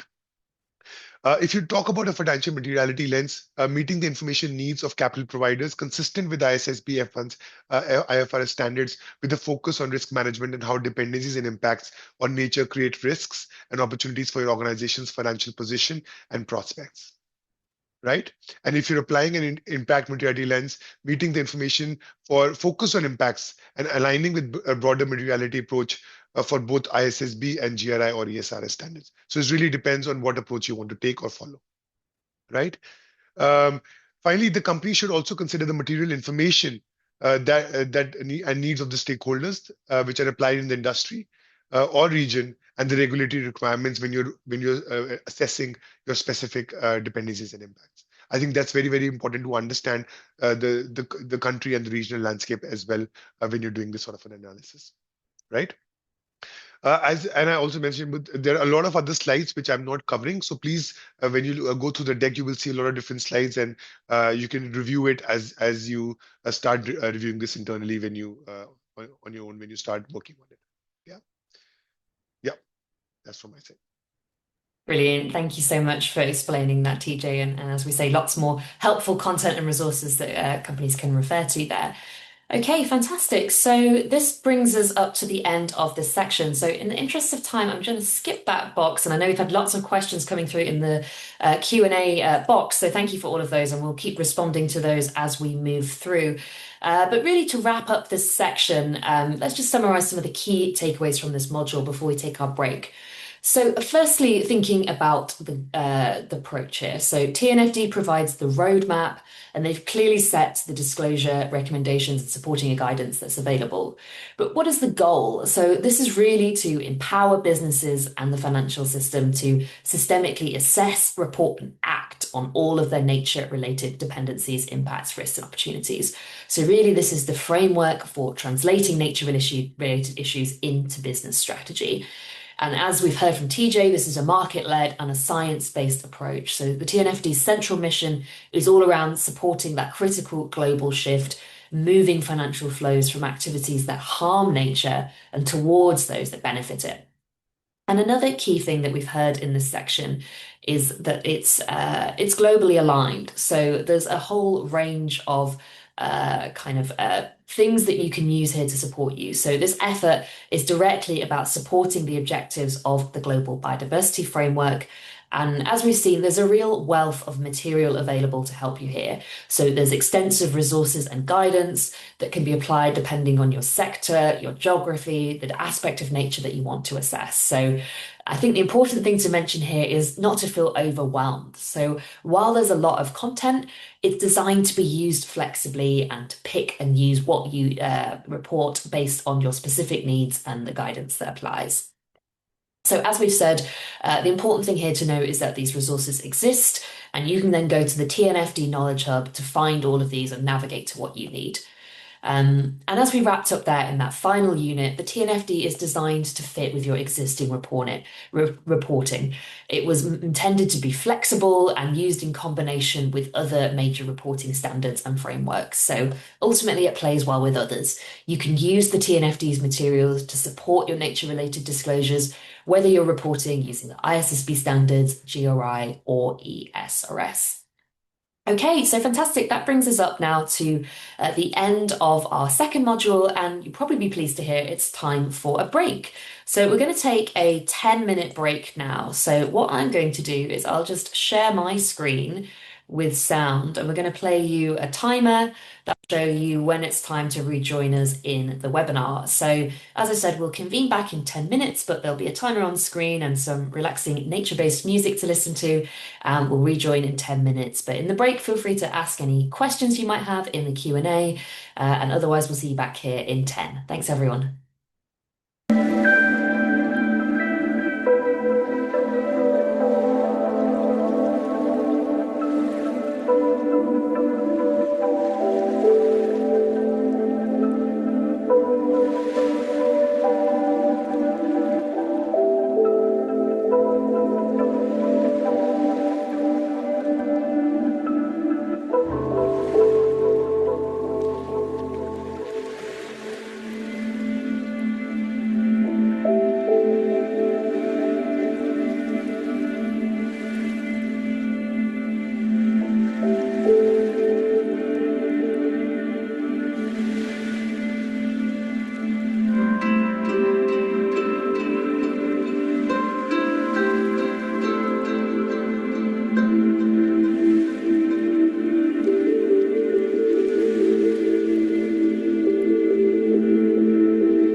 Okay, great. Thanks, everyone. I hope that you had a nice break and at least had a moment to do a quick stretch, maybe walk around a bit, get up from your chair. And now let's dive back into the content. So up until now, we've been really talking about the recommendations and the guidance and how they can support companies to identify, assess, and manage those nature-related dependencies, impacts, risks, and opportunities we've been talking about. But let's really get into the nitty-gritty now and talk a bit more practically about how this is done. So in this module, we have three main units or areas that we want to cover. We're going to discuss where to start in assessing nature-related issues and delving into the TNFD's LEAP approach that can support this in the next section. And then finally, looking at what this looks like in practice, where we're going to come back to S&P again to bring it to life. So let's start with where to start. So first, let's understand a bit better what it means to embed nature into an organization's processes. So to successfully embed nature into our corporate processes, which is what a lot of the questions you guys have been asking in the Q&A, and keep those coming, we must begin by changing our mindset within the organization. So the starting point needs to be a clear understanding that nature is essential to our business. It's not just an environmental concern, it underpins everything from our supply chains to our long-term stability. And once we acknowledge that fundamental importance, we need to get a bit more granular. We must delve deeper into what the specific dependencies, impacts, risks, and opportunities are that truly affect our organization. So really those that are specific to our operations. What exactly do we rely on? Where are we having an effect? Where do the resulting risks and opportunities lie? And these critical insights cannot just sit on a shelf. The next step is non-negotiable. These findings will need to be integrated into our existing risk management and strategy development processes. Now, if we got that mindset right, then we will be able to understand that nature risk is indeed material, and it must inform our strategy just in the way of any other financial risk or market risk would. So to achieve this integration, we need broad buy-in and action. An organization-wide approach is definitely required here. What I want to be really clear about is this is not just a sustainability issue. I wouldn't even really call it a sustainability issue. It involves finance, operations, product design, procurement. Therefore, we need to identify the teams and business areas that must contribute to this work and own the outcomes across the company. And finally, for a successful execution, this requires structure and accountability. So we must establish initial governance over nature to help guide and drive those actions consistently throughout the business. And this governance structure is what will ensure we move from the assessment to impactful and lasting change. So the disclosures and actions you eventually report are really just the tip of the iceberg, as we can see here.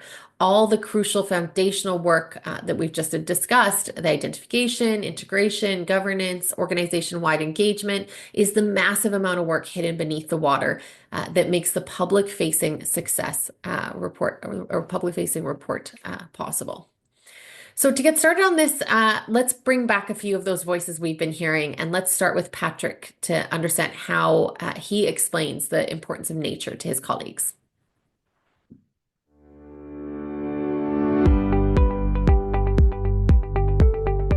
We found the most effective way is to ground the conversation in the fundamental principles of business continuity and value creation. And we start with a simple, provocative question. Could we operate our building portfolio or construct a new one if we lost reliable access to stable temperatures, a stable supply of water, or resilient supply chains for materials like concrete and steel? This immediately makes the abstract concept of nature very tangible and urgent. We then connect the dots to the specific roles. For example, to our finance and development teams, we explain that nature-related risks are factors that can directly impact construction cost, capital expenditure, and asset valuation. To our facility management team, we discuss how healthy green space would actually help improve the microclimate. To our procurement team, we can actually frame it as a supply chain resilience issue, where a drought in a certain region that producing steel could actually delay the projects and inflate the cost. So by translating dependencies and impacts into the language of operational risk and financial performance, we are more successful to move the conversation from why we should do this to how we can afford not to. So this practical and business-centric framing has been very instrumental in helping us to secure engagement across the company. Great. Thanks, Patrick. Let's hear what Ashley has to say as well.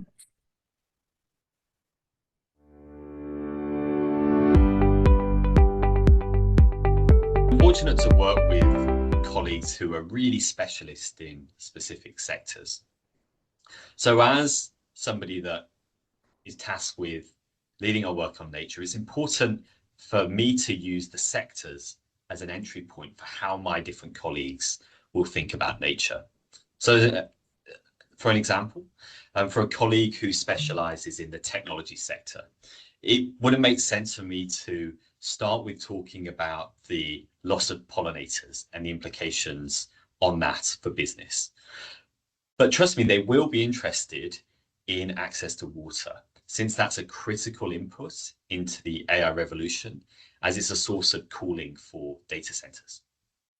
So while I encourage my own colleagues to begin to get much more knowledgeable about nature, I also put it upon myself to build much more in-depth knowledge of how different sectors work in order to relate to them from a nature perspective.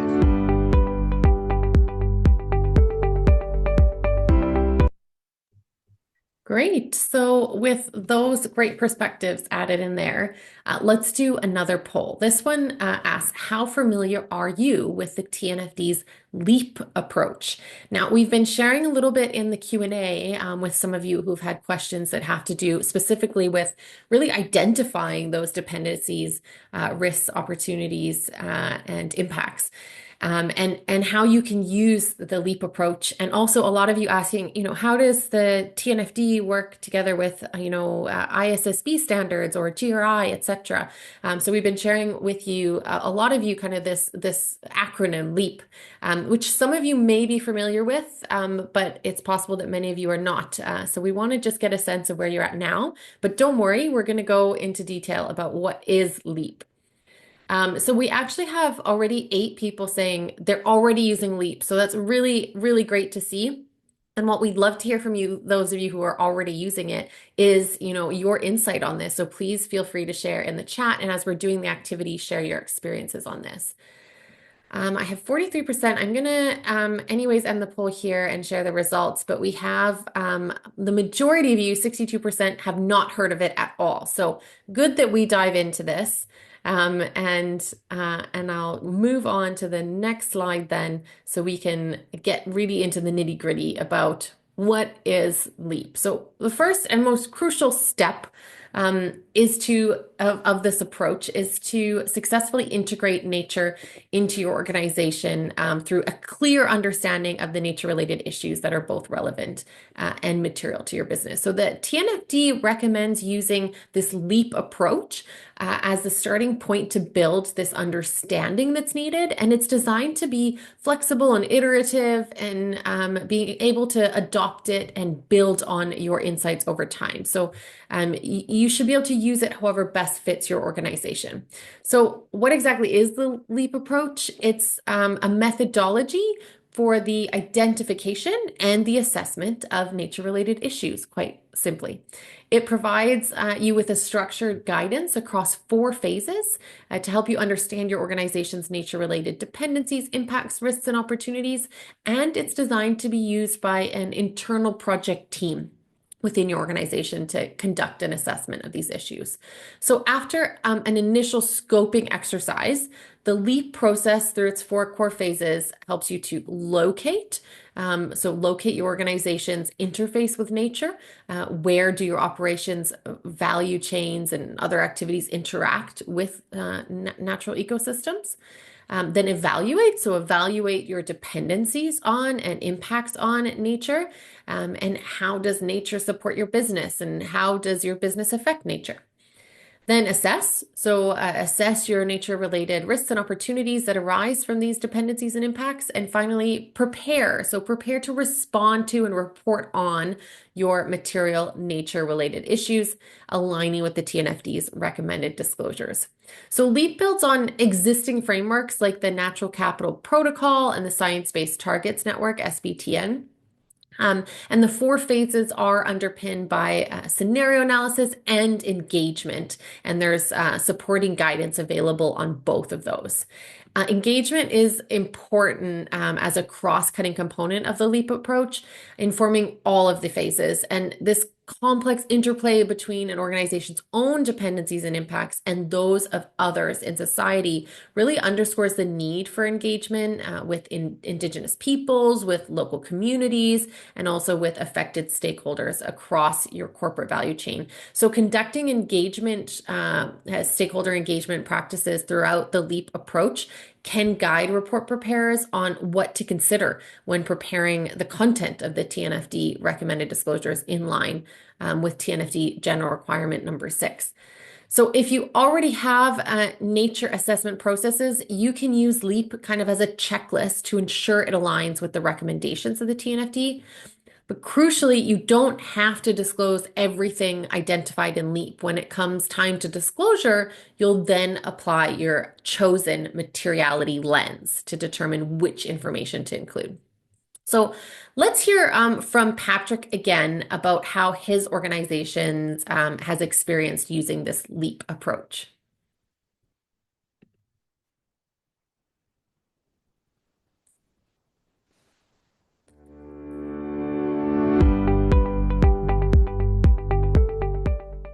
Before our TNFD journey, we had a general awareness of our nature impact, but we were less aware about the scale and complexity of our nature-related dependencies and impacts embedded within our global supply chain. The structure LEAP approach, as recommended by TNFD, was very important in improving our understanding through a science-based and data-driven approach. During the locate and evaluate phase, we systematically mapped our material sourcing geographies for selected high nature impact commodities like concrete and steel. And this revealed that our impact on nature extends thousands of miles from our construction sites. And we discovered that actually a staggering 95% of our sector's impact on nature is actually embedded upstream in the supply chain. And this was a very important revelation. The framework was pivotal in moving us from a vague concept of supply chain risk to a concrete and somewhat startling realization. The environmental health of a distant quarry or watershed is directly related to our own construction project stability and profitability. We now understand that a drought halting that will halt, for example, impacting the aggregate production or a new regulation on mineral extraction, they are tangible threats to actually our construction timelines and budgets. And TNFD provided the necessary lens for us to see that our most significant nature-related risks are actually throughout our entire value chain, making the resilience of distant ecosystem actually a matter of our own operational resilience. Great. I think that gives a good perspective of what it looks like in practice. But let's maybe go through this together. And I'm going to pass to my colleague Fiona and back to TJ as well, who are going to really look at this in practice. Over to you two. Lovely. Thanks so much, Tiffany. So as we say, we're going to move in now to explaining a bit more about what the LEAP approach is and why companies might want to undertake a LEAP assessment. And we're going to also look at a case study of a particular company who's used LEAP along with our colleagues from the S&P. But instead of us explaining the LEAP approach slide by slide, we really thought that the best way to learn this method is to go through it together. So we're going to use Menti again now to recreate a simplified approach to LEAP by pretending that we're part of the internal LEAP assessment team for a fictitious company called Fastbite. And so by the end of this, we hope that you're going to know better than if we presented to you how to approach the LEAP phases. So if I could ask Corley, if you wouldn't mind please resharing, thanks Corley, the Menti link for LEAP, and I'll just share my screen now to go into Menti with you. I just want to mention one point, Yes, go ahead. because we had some questions on when to use the LEAP approach. So just to clarify, for any organization, LEAP approach is basically to identify your dependencies and impacts on nature, right? It is basically to do an internal analysis. What is your business's dependencies and impacts towards nature, right? The disclosure recommendations is built on the LEAP approach. So whatever analysis what will come from the LEAP approach will ultimately go into the disclosure recommendations as part of your governance strategy and planning in terms of what you will do in order to mitigate those risks. Right. So this will be the step-by-step process. It is first you go through the LEAP approach to understand, and then you take those analysis and go into the disclosure recommendations and start planning and strategizing how you can mitigate those risks for your business and for your resilience of your business. So just to clarify those two things. Yeah, thanks. Lovely. Thanks so much, TJ. No, I think that's really important to set straight at the start of this. And hopefully as we get into demonstrating the phases, that can really help come to light as well. Exactly as you say, that this is all about really providing that internal baseline of knowledge to help companies know how they can move forward. So we're going to talk through now the 4 different phases. So as a quick recap, these are the 4 phases, and we also have the scoping stage as well that Tiffany already talked us through.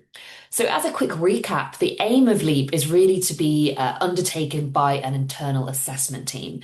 And so for the purpose of this exercise, you should put yourselves in the shoes of an internal assessment team who are executing a LEAP assessment. And so LEAP is designed to be used by both corporates and financial institutions, although the approach they might take could be a bit different. So in our exercise today, we're going to look at a company example, but hopefully that will help you to still understand the essentials of the approach if you're an FI. And you might want to also think as we're working through how you could apply some of the same concepts at a portfolio level as well. But important things just to keep in mind, of course, is that this example is hypothetical and just an illustration intended to give you a little bit of insight rather than necessarily provide exact answers.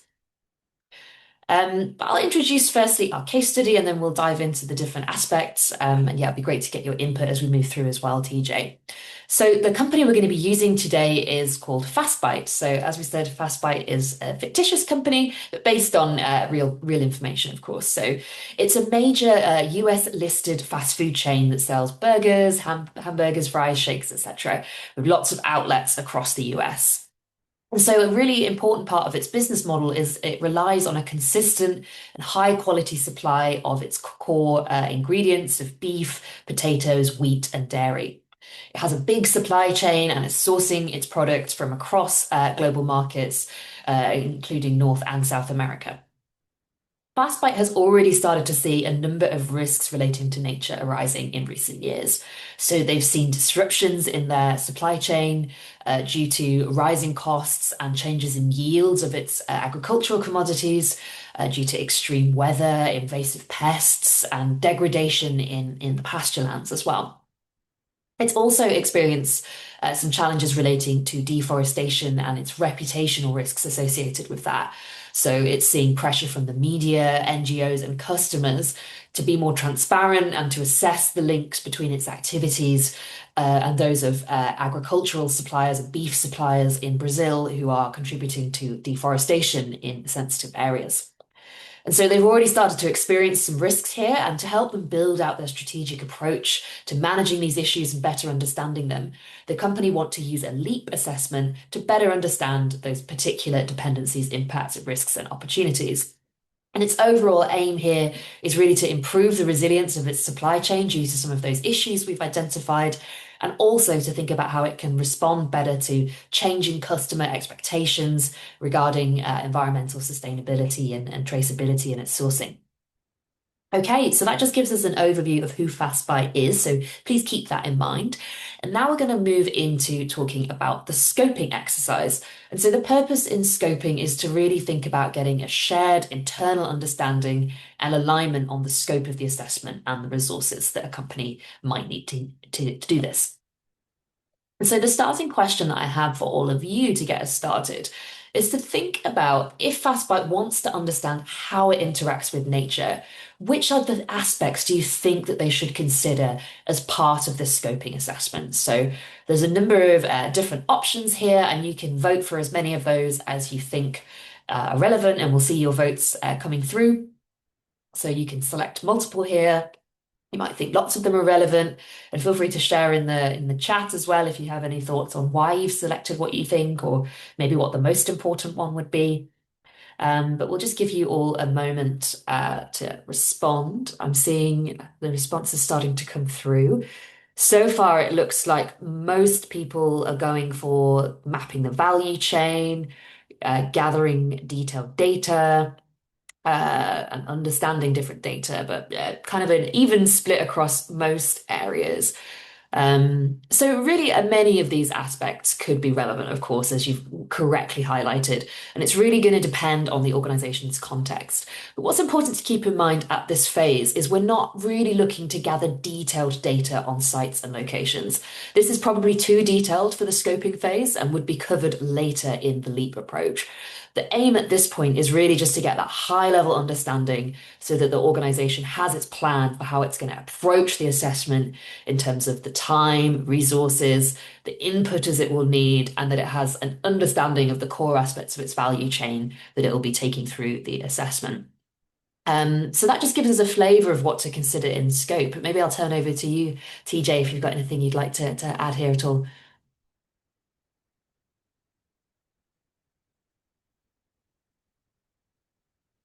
Oh, sorry, you're muted.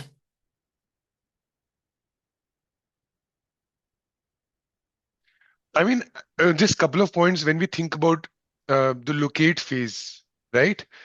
Is really the importance of the geographic location is very, very important, right? It's because the biodiversity can really vary depending on where suppliers will operate from. So I think that is really something to keep in mind. But I think when we talk about scoping phase, we should remain flexible.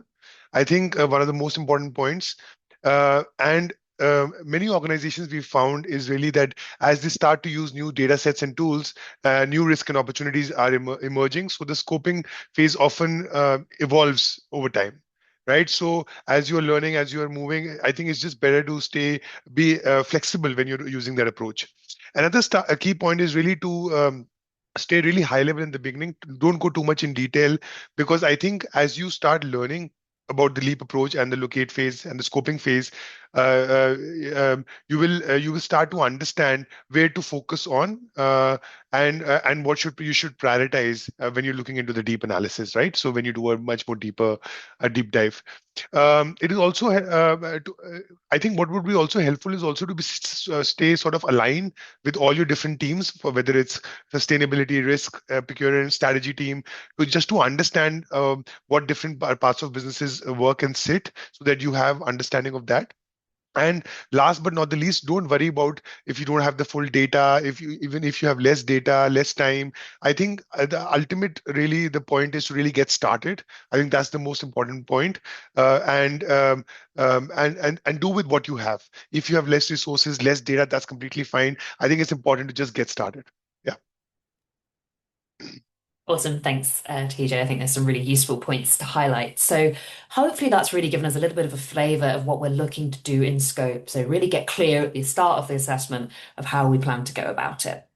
That would bring us in then to our next phase. So we're thinking here about locate, and this is all about starting to identify the potentially material nature-related issues that the company should focus its assessment on. And so this is where FastBite will need to start to get a better understanding of its value chain and its different operating locations. And so to help us think this through, our next question is to identify which of these different business activities you see here you would expect to be within Fast Chain's operations or value chains. So have a think. You can make up any details as well about Fastbite that you like to for the purposes of thinking this through. Maybe you want to decide whether you think they own their real estate. Maybe it's something they lease. Maybe they use marine transportation, maybe they don't. Feel free to use your own license, but it's really just about thinking through and mapping out what those different activities might be. So I'll give you all a couple of seconds to vote. I'm seeing a kind of clear picture, and I think lots of you highlighting crop production and animal production and waste as kind of definitely key parts. I think that's definitely a good point to highlight. These are sort of maybe some of the more obvious activities that will definitely sit within its value chain. I think what's interesting though here is that when we're starting to assess the value chain, what we might find is that outside of our direct operations, if we're looking upstream or downstream, there may be more activities present across your value chain or portfolio than you think. So, of course, we're all reliant on energy production as a source and input to what we do in our businesses, even if we don't produce that energy ourselves. And as I said, even if they maybe don't own real estate, of course, they're going to be leasing real estate. So that's an activity that would be in their value chain. And as we said, in terms of transportation, with global supply chains of commodities, things can be very complex. So it might be necessary for them to start to look at, how are their products transported? Is marine impact relevant? Is it over land? Is it air, etc.? So I think this just gives a sense here of really what we're aiming to do in Locate, which is to figure out how the organization touches upon nature across its direct operations, its supply chain, and its downstream impacts. And because after this, we're then going to be able to then zone in on what those specific locations are that we need to assess in the context of nature-related issues. TJ, is there anything I've missed here or that you'd maybe like to add at all about Locate? Yeah, I think just a couple of points is really to think about when you start from a locate phase is really, and we talk about this example, we have to look into, as I mentioned, the geographic location, because really the biodiversity risk varies depending on where the suppliers operate. And the second thing is really that you have to look into your whole supply chain rather than your direct operations. Because if you don't look into your whole supply chain and understand what is the dependency on your business, then you will not be able to understand those specific risks. So I think supply chain and definitely the geographic location. That's it. Great, thank you. That's really helpful. Okay, so that moves us into looking at evaluate now. So the purpose here is really around then identifying those potentially material dependencies and impacts that the company should focus on in its assessment. So we've obviously already looked at identifying the different business activities that are present in Fastbite's value chain. And now let's think about their connection to nature. So we've pulled through here a couple of those particular value chain activities that are likely to be quite relevant for Fastbite. And now what we want to have a think about is, to what extent do we think that Fastbite's business activities currently impact or rely upon nature? So you should have the option within Menti now for each of these issues to think about those two axes. So you can give a rating scale of how much you think that the company would alter or affect nature as a result of that activity. And also, how much do you think that they depend or rely upon nature in order to allow them to have that part of their value chain? So we know that this can probably feel a little bit abstract still, so don't worry about getting things exactly right here. There's no right or wrong answers at this point. It's just about having a bit of a go and starting to think this through. So I'm really keeping in mind there's two different lenses that we're thinking about here. So both, for example, if we take crop production, of course, the company is likely to be very dependent on this because, of course, they need crops, wheat, dairy, but wheat and other ingredients as key things in there as an input to their business. And of course, it's also likely to be quite a high area of impact as well, because agricultural land use and practices and farming, if not done correctly, can obviously have a very significant impact, or even if they're done well, necessarily have a high impact as well. So I think looking at the results here, we've rated all of these activities as things that they are both highly dependent on and through which they have a high impact, which I think is probably a fair assessment. But it looks like we're thinking that maybe the highest reliance comes from the animals and the crops, and maybe the highest impacts might be from waste and also from animal production. So as I said, no wrong or right answers here, but I think this just shows some of the factors that they would want to think about here. Um, but really what we're just trying to show here is this is the second step of LEAP is all about evaluating. So thinking about how you identify those particular dependencies. So what you would want to do is kind of take each of these activities in turn. You might start in a high level way like this, just to do a qualitative assessment. But obviously, ideally, over time, you can start to build up more maturity and depth in how that you assess this and gather the data that you need to go into more detail about individual locations as well. I'll pass back to you, TJ, if anything you want to highlight about Evaluate as well. I think I will just quickly explain a little bit on the Evaluate side. Is really, if we look at the fast path value chain, a few dependencies and impacts on nature become quite clear. Really, like the first one, if we talk about, is really the crop production, right? As we can see here, this activity has very high dependencies on ecosystem services, particularly pollination, water availability for irrigation, and soil quality. Without healthy soils and reliable water supply, agriculture production simply cannot function. So we have to think about crop production can also have a significant impact on nature, particularly through water use and land use, especially for crops like rice or sugar that require large volumes of fresh water and extensive land areas, right? The second, we talk about the marine transportation, right? We've seen Fastped relies on marine transportation to ship raw materials and packaging through global supply chain. This activity really depends on heavy coastal ecosystems such as mangroves and coral reefs, which provide natural flood protection and storm buffering for coastal infrastructure. Right. So what we have to think about is really how marine transportation can also create significant environmental impacts, including the introduction of invasive species, noise disturbances to marine life, and greenhouse gas emissions from shipping operations. The third, I would say, about animal productions is, which also has a very high dependency on nature, particularly on soil quality for growing feed, biomass for grazing, and reliable water supply. But it also has significant impacts on through land use, since livestock production requires large areas for grazing, feed production, and supporting infrastructure. And finally, like waste collection, treatment, and disposal, I think this activity really relies on natural remediation processes where ecosystems help break down or transform organic or inorganic waste. However, we could look at waste management can also have material impacts on nature, particularly through pollution of soil and water if waste is not properly treated or managed. Yeah. Brilliant. Thanks for taking us through each of those, TJ. That's super helpful. All right, so this moves us into assess now. So here we're thinking about the purpose and being about understanding the financially material risks and opportunities to disclose. So we've talked already about how we've identified dependencies and impacts. This is where we then want to start to translate and assess those issues into particular nature-related risks and opportunities for the business. So let's take a moment just to refresh quickly before we move into the exercise on the different types of nature-related issues that we'd want to consider here. So you see this diagram which comes from the TNFD's work and just shows us the different types of risk and opportunity that we could consider. So we have physical risks, which relate to maybe direct threats caused by the change in the state of nature, such as maybe business disruptions from drought or water scarcity, or perhaps coastal flooding or loss of protection from mangroves.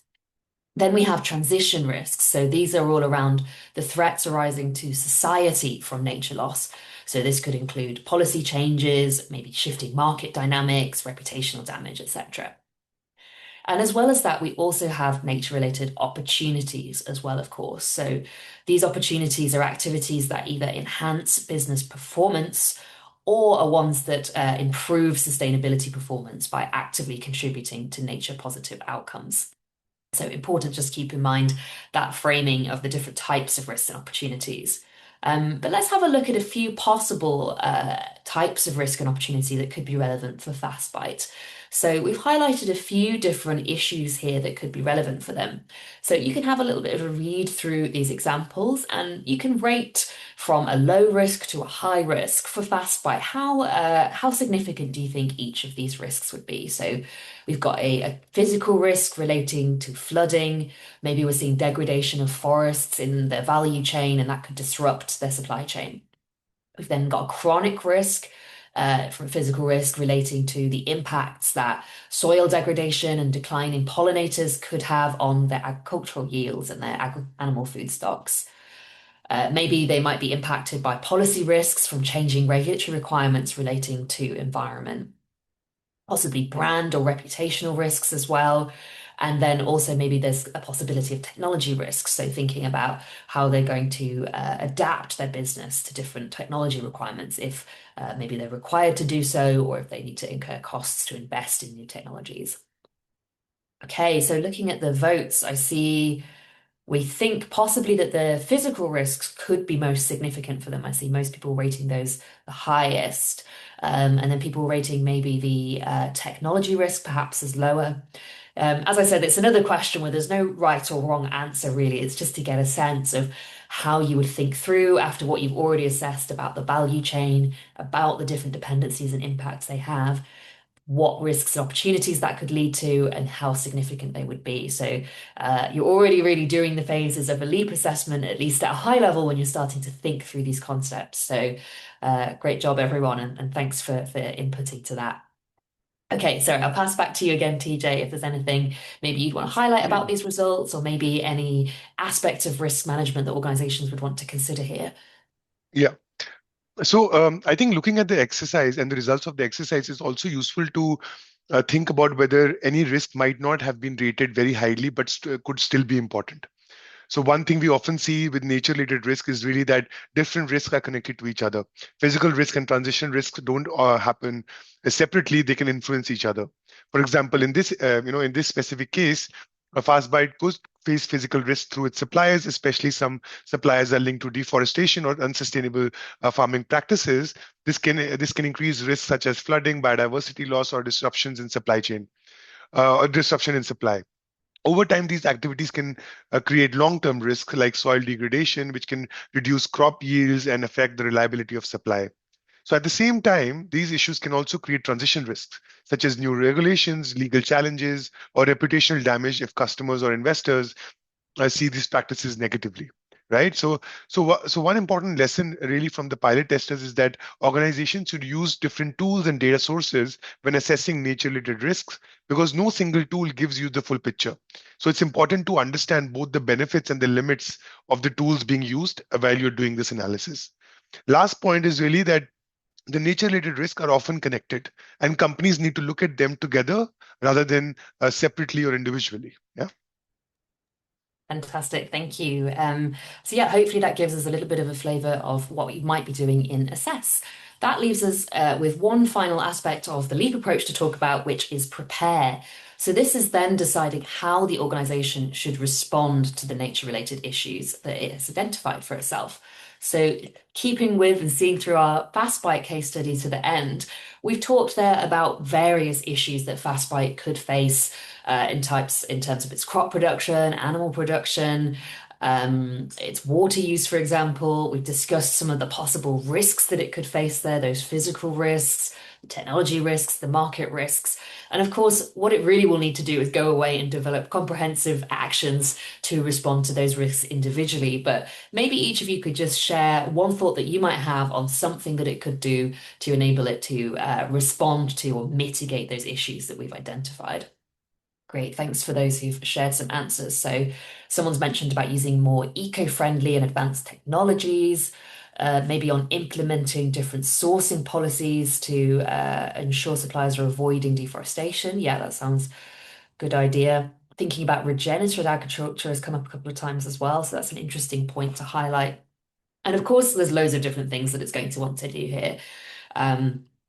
But, a lot of, as you've highlighted here about traceability and sustainable sourcing is probably going to be quite key here, because obviously a lot of their risk exposure is coming from the fact that they don't know where their commodities are coming from. They haven't obviously got control over that. It's only something that they can influence. So I think, clearly building up a better understanding of that supply chain and then thinking about how it can use its policies, its purchasing practices to leverage influence over key suppliers and work with them to improve their practices is going to be key, not only to reducing the negative impact, but also improving its own resilience as well.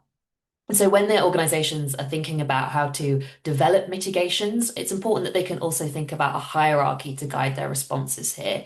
So the TNFD's materials, which we have in the slides alongside this, give you some further information on this. But really what we're aiming to do is to start by avoiding negative impacts and then moving down that hierarchy in terms of how we could reduce, regenerate, and restore as well. Okay, so I think we're coming short to time, but I'll just give you a second, TJ, if there's anything as we close off, prepare that you think would be useful to highlight. Yeah, I think just two important points. One thing is really to remember that climate and nature are closely interconnected. Many of the risks and impacts we see in nature are also linked to climate, and because of that, companies should try to take an integrated approach to reporting. We have also seen companies doing standalone reporting, but I think if you do climate and nature together, I think that would be the ideal way to do it. And I think the second and the main important and the most important point is really to get started. Don't wait for, as I mentioned earlier, don't wait for the perfect data. Don't wait for perfect resources. I think it's just important to get started and start getting an understanding of where you stand and where you need to be. Because I think I have spoken to many companies and who just got started, and they basically understood the whole exercise, and they started to understand their dependencies and impacts as through the journey and not in the starting. So as they went ahead, they started understanding more and more about their business and how they could mitigate those impacts on their specific business. So important to just get started. Thank you. Great. I think that's a really good message to close this segment on, and thanks very much for all of your input into that. So there we've recapped kind of using FastBite. Hopefully that's helped us to understand better and bring to life those different phases of the LEAP approach. And so we've used FastBite today to help us to understand those. But of course, for your organization, the nature-related DIROs might not be quite as obvious as maybe they were for FastBite. So for example, if you're in a secondary or a tertiary sector, it might really be that you have to get into the value chain mapping in the locate phase to really start to understand and surface what those nature-related issues are. And so really that's the aim of LEAP, is to help you discover that. And as I think hopefully we've shown here, it can be as simple as just having some qualitative questions to get started with, and then continuing to iterate and revisit that approach as your maturity builds. So thanks for working that through with us, everyone. All right, I'll take us back to the slide presentation now. So I'm going to skip this poll in the interest of time, because we have lots of great things to cover. And so we're going to move now in our last segment of this module. We've given you a high-level overview of the approach that sits behind LEAP there and those different phases. And now in this final module, we're going to look a little bit closer at how this works in practice and think about the tools and data that you might need within a company to help you do this. So firstly, I'm just going to highlight this very quickly, but that there's a range of tools that you can access to support you on this. And in particular, we'd highly recommend taking a look at the TNFD tools catalog, which gives a whole host of different tools. And you can see an example of some of the types of tool that are available there. Many of these are freely available as well. And there's also a further slide in the handout where we give you some considerations about how to select the right type of tool for you as well. So encourage you to take a look at that. But overall, I think the important thing to say here is that there's no single tool or data source that will work for every organization or every type of assessment. It's really about taking a flexible approach to use those that are most appropriate to the level of maturity you have, the types of data you're working with, and the types of issues you want to assess. But to really get into the data side of things and show how that connects into LEAP more so, I'm very pleased to hand over to Joseph Fink from the S&P Global team, who's going to take us through a bit of a case study of how S&P are approaching this topic. So I'll just give you slide control now, Joseph, and over to you.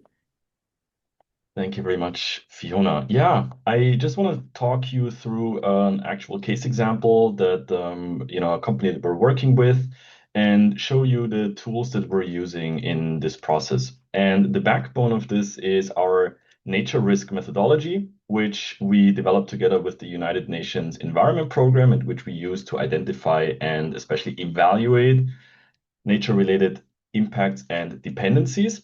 And what you can see here is essentially the Naturenomics platform, where we have, millions of assets already included. So company assets where we have a complete evaluation of the impacts and dependencies as per our methodology. And yeah, we want to go through a leap approach. You now already know what the leap approach is. I think it's important to understand, and what was mentioned before already, it's important to get started. And there is not one right way to do it and one perfect way to do it. There's multiple different ways to do it, and you need to adjust it to your needs and your specific situations. And the steps or the phases that we have here, they're also not necessarily to be taken perfectly in order, but there is some iteration and they might be overlapping.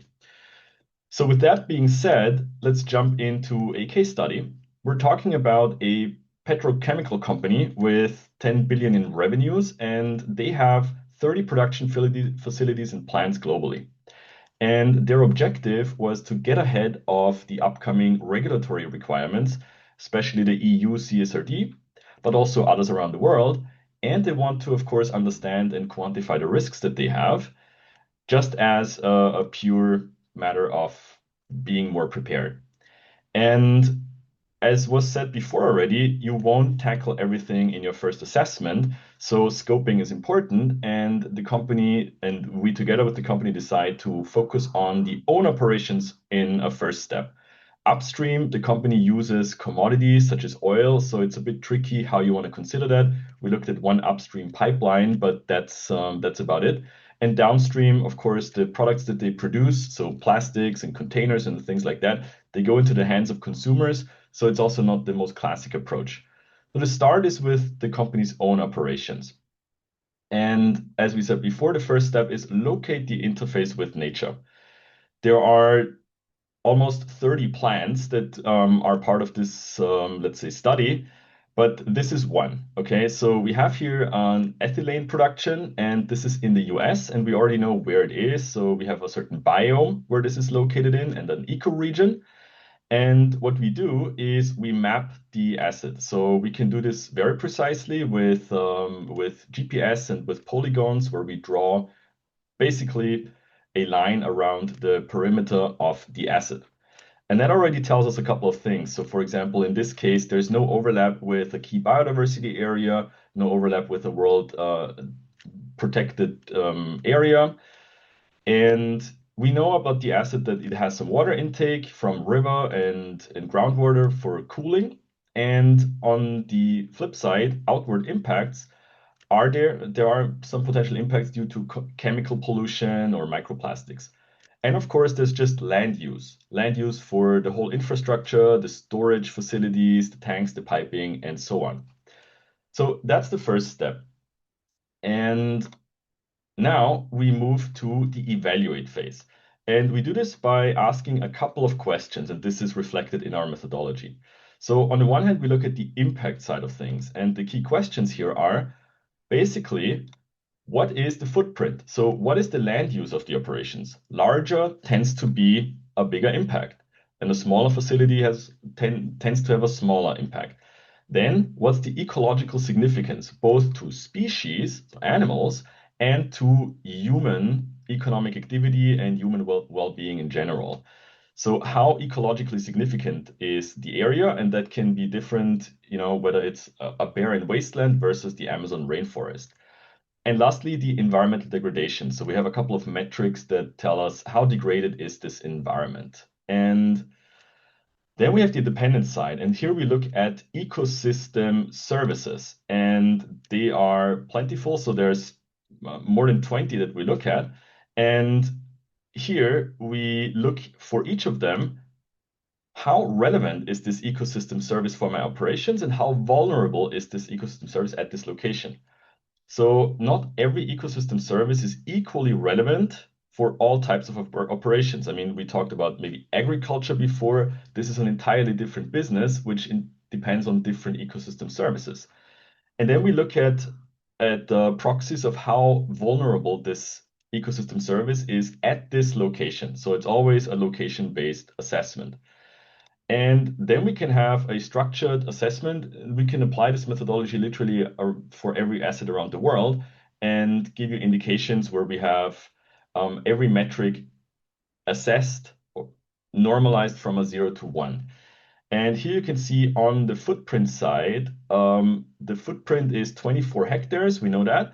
And then we have several factors related to the impact. And here we can see, okay, the ecosystem significance seems to be elevated, and it might be the significance to people. So economic activity of people in the area, which could be an impact factor. On the dependency side, we have all those dependencies, and we see several of them are elevated, and those are the ones that we want to focus on. So in this case, for example, water quality. Okay. So this is pretty much a profile that we can establish, and it's then that we jump into the assess phase for the priority assets. Okay, and in the assess phase, we assess the risks and opportunities. And we start with the top impacts and dependencies that were identified in the prior phase and try to think about what are the resulting risks and opportunities that stem from these impacts and dependencies that we identified. So when we talk about impact to surrounding communities, when we work with the company, they might identify certain things here. So for example, effluent discharge, so wastewater that could be impacting local communities and fisheries. Could be also air emissions, settling on farmland. And now it's the job of site level leadership, of risk management experts to figure out what is the actual risk here and how significant is it. And so in this case, if there is, harmful wastewater, what could happen? There could be an enforced shutdown if the pollutant thresholds exceed certain limits, and that could have a certain financial impact, and this is to be assessed by the company. There could be community protest and reputational loss, which might be a big impact, and then in the future, regulatory tightening, which increases compliance costs, which might be a moderate risk. And so a lot of companies have their risk management approaches here where they assess different types of risks. So, for example, financial risks, operational risk, reputational risks, and then have certain thresholds for how they evaluate it. So, for example, a company might have a 1 out of 5 for an impact that is less than $10,000, a 3 out of 5 if it's more than $1 million, and a 5 out of 5 if it's more than $100 million impact. And so this is really company specific, and a lot of companies are already working with that. And ideally, you speak the same risk management language to also assess the biodiversity related risks. And then community protest, a reputational impact could be, a low one if it's not really an impact or just minor. It could be a moderate impact if it's a national news story, and it could be a 5 if it's an international global scandal. Okay, so this is practically how a lot of companies think about that. And we can do this for all the major impacts and dependencies. And one example here that we have also is the dependence on water quality. So the company depends on very pure, very high quality water. And if that is not the case, then we could have certain risks, such as the asset integrity could be negatively impacted. So breakdown of machines. There could be less process reliability, and there could be increased operational costs. And again, we can assess that on the same risk scales that we would in the risk management framework of the company. So for example, we could have impurities that create corrosion in certain tubes and machines, and they need to be replaced more frequently. Small impact, it's just an inexpensive part. And if you stay on top of this and on top of your maintenance protocol, it could be a small thing. However, if we look at an unplanned shutdown, including a cleanup or even a leakage, then the impact could be significant, including a reputational impact. So that's how you can look at things. And once you identified the most important risks here, you can add them to your enterprise risk management register and define how you want to deal with it. So you define your risk management approach.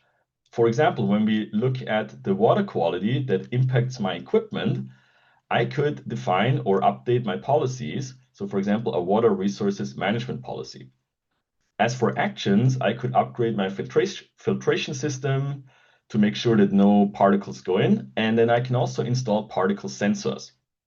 When it comes to the metrics and targets, I could start measuring the water quality more frequently or add new KPIs here. And I could, for example, measure asset integrity metrics. So I could look at erosion rates. So, what's the level of degradation at a certain weak point of my asset? And I can measure that in regular intervals. And lastly, and to round it all off, we can disclose this whole approach in the TNFD logic. So we could talk about the governance. Who is responsible for overseeing and managing this risk? We talk about the strategy, so explaining what this risk is and its potential impact. Then our approach to risk management, so how is this risk identified, assessed, and managed? And lastly, we talk about metrics and targets. So how do we measure the risk and what targets are we setting ourselves to make sure that we can manage this risk?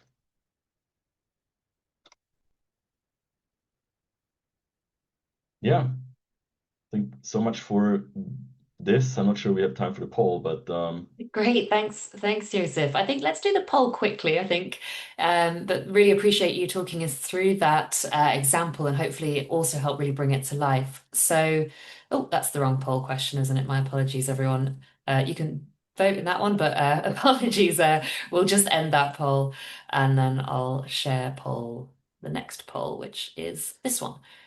Apologies. So we've heard there from Yusuf and from our case study and Menti as well around those different phases of leap. And I guess just to wrap up this section, we'd like to get a reflection from everyone really as to which of those areas that you've heard of do you think would be the most challenging for your organization? And maybe if there's a particular reason why, feel free to share your answer in the chat with us. But just as we're seeing those results come through, I can see assess is coming out quite strongly at the moment as maybe a phase that people would find most challenging, and evaluate as well. And maybe I'll just open up while we're getting those responses to Yusuf and to TJ, if you've got any reflections maybe on how that echoes with the experiences you've had with companies, and maybe any kind of approaches that you'd recommend to maybe overcoming some of those challenges as well. Maybe I'll pass to you first, Yusuf. should I already see the results or do I need to vote? I can share those if you want to see them. Yep. Okay. Yeah, seems pretty consistent with what we're hearing. So assess is probably the one where it gets most intricate, where it's really about company specific situation and how you want to deal with it. Yeah, I mean, first, just a reflection that makes total sense because that's where we are really getting into the nitty-gritty and all of the complexity that we heard about before, and the interdependencies between different nature-related risks and the interdependency with climate come into play. So that's actually the one. And I can only say, focus on the most important ones that you can find out and try to engage with your local stakeholders because they often know more than even data can tell you. So a good engagement approach is certainly helpful. Fantastic. Thank you. I think that's really useful to highlight. Okay, so maybe sorry, TJ, was there anything you wanted to add at all? No. That's good. Okay. That's fine. Yeah. Great, thank you so much. Brilliant. So I think that brings us up to then the end of our third module. So let's just wrap up before we finish with a few key points on what we've covered here. So firstly, we explored the best way to kickstart internal action to identify, understand and manage nature-related issues. And I think a key mindset that we want to try and encourage you to take forward here is that nature demands an integrated and a holistic approach. So to start with that perspective is really important because it builds that right foundation to truly embed these issues and overall contribute towards your company's long-term strategic resilience. And then next, the recommended framework. So we provided an overview of the 4 phases of the LEAP approach. And so this, as we say, is the recommended starter point to really identify, evaluate, assess, and report on nature-related issues. And so this is where we also need to remember that approach is flexible. So LEAP is designed to be used iteratively and flexibly. So you don't necessarily have to follow the phases in a strict order or indeed assess your entire organization at once. As TJ, I think, really highlighted, it's important just to get started, get to grips with it, and start to build from there. And then finally, we saw LEAP in action. And so a big thanks to Yusuf for helping us to explore how companies are using LEAP in practice and some of the different types of data that companies could be working with to support this assessment. And so, as we've mentioned, there are lots of different types of data and tools that are available to organizations to conduct these assessments. And so there's lots of resources out there to support you here, and just a matter of finding the right tool for your needs. So thank you, Corley, for sharing a great overview of some of the good go-to resources there that organizations can look at to support them here. Great, thank you so much, everyone. So now that brings us into our final module, communicate. And so I'll pass back over to Tiffany to take us through that. Great. Thanks so much, Fiona. And thanks everyone for all that real practical insight.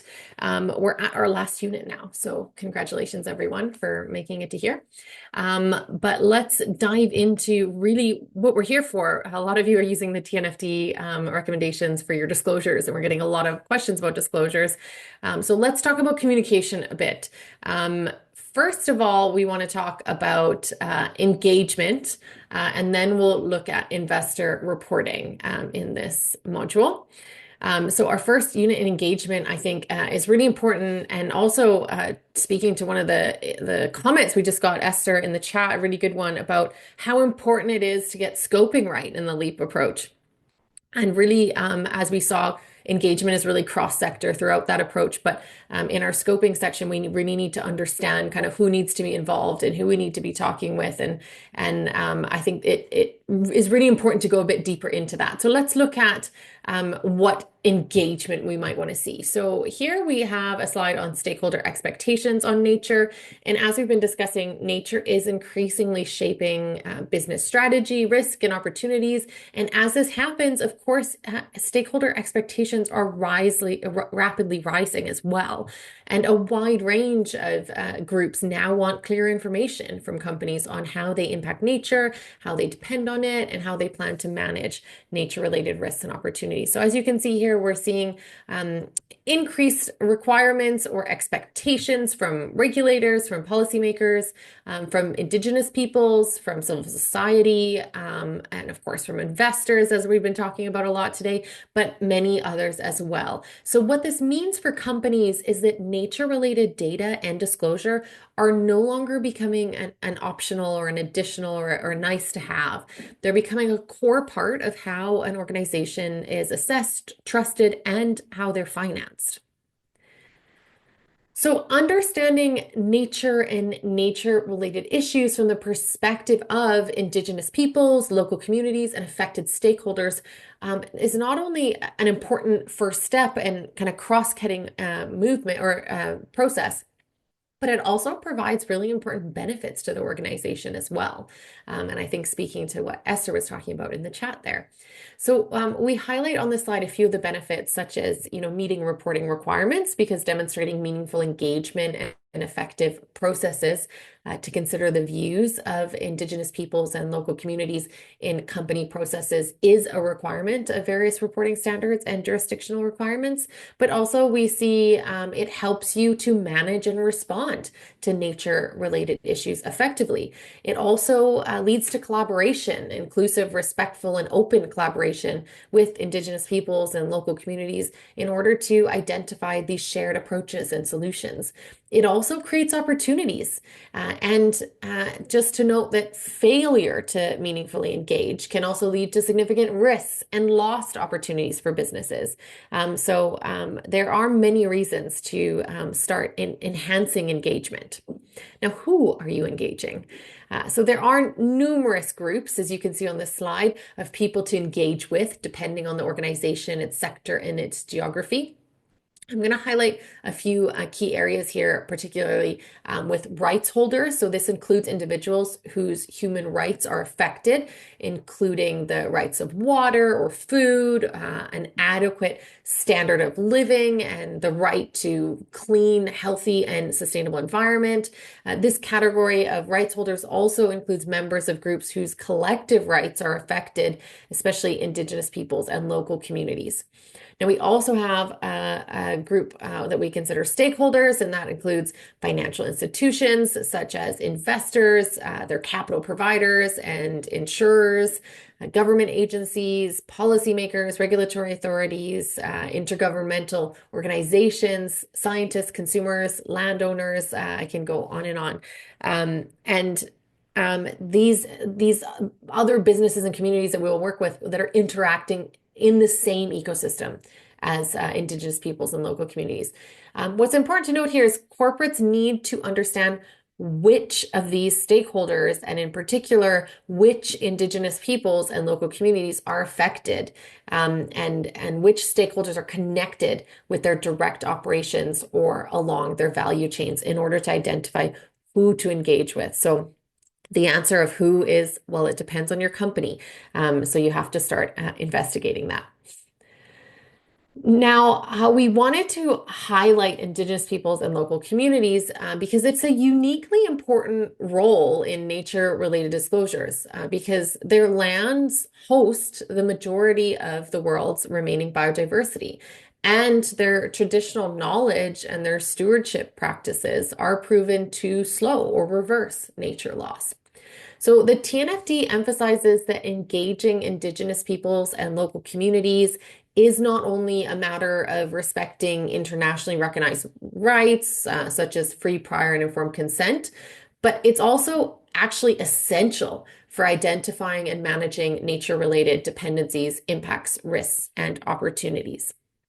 So just to note that meaningful, respectful, and ongoing dialogue with these groups ensures that companies' assessments and disclosures are grounded in local realities and that they incorporate diverse knowledge systems. It also helps to avoid social and reputational risks, which, as we all know, can be very financially material. This also makes Indigenous peoples and local communities and the engagement with them central to a credible, decision-useful nature disclosure. Now, the TNFD has produced guidance to support meaningful engagement by companies and financial institutions with Indigenous peoples, local communities, and affected stakeholders for the assessment, management, and disclosure of nature-related issues. So I do highly recommend making use of this guidance as you embark in this process. Now, that brings us to our very last, oops, sorry, I hadn't moved the slide for it as I was talking enough, but you do have access to those slides.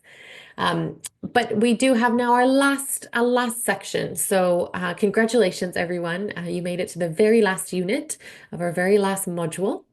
And now, of course, disclosing to investors is what many of you have been asking about. So we're going to bring this to life a bit with a number of examples, but let's come back to our voices. Let's start with Ashley and hear what they say about the communication side.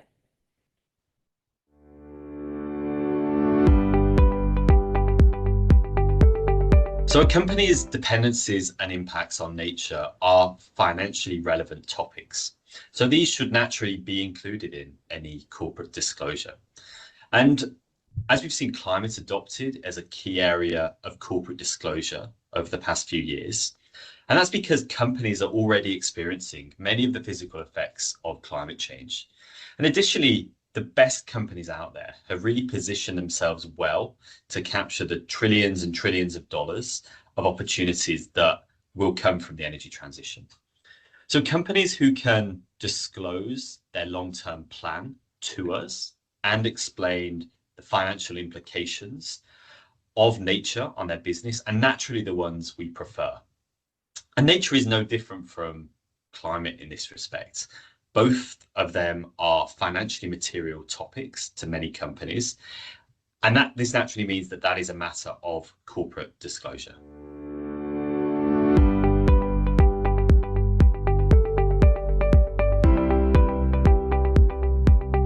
Great. I think there we go. Oh, sorry, Fiona, I might have pushed it too far.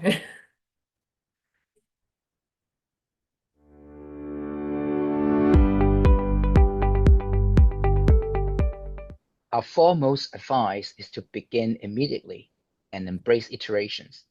Don't let perfection be the hurdle for progression. Do not wait for perfect data or methodologies. The framework is designed for progressive application. You can start by convening a cross-functional team, including risk, finance, procurement, and sustainability. Team can run a high-level leap assessment on a single pilot asset or a specific business unit. And this initial qualitative exercise will quickly help you to review your most material issues. And then use these findings to engage the leadership by framing the discussion in terms of strategic risk and opportunity, such as supply chain stability or physical climate resilience. And secondly, you may also leverage your existing foundations. For example, your TCFD reporting, ESG data, and environmental management system. They are basically the very important foundations. And TFD isn't about starting from scratch. It's about expanding your current risk management lens and building on your climate scenarios by incorporating nature-related variables like water stress.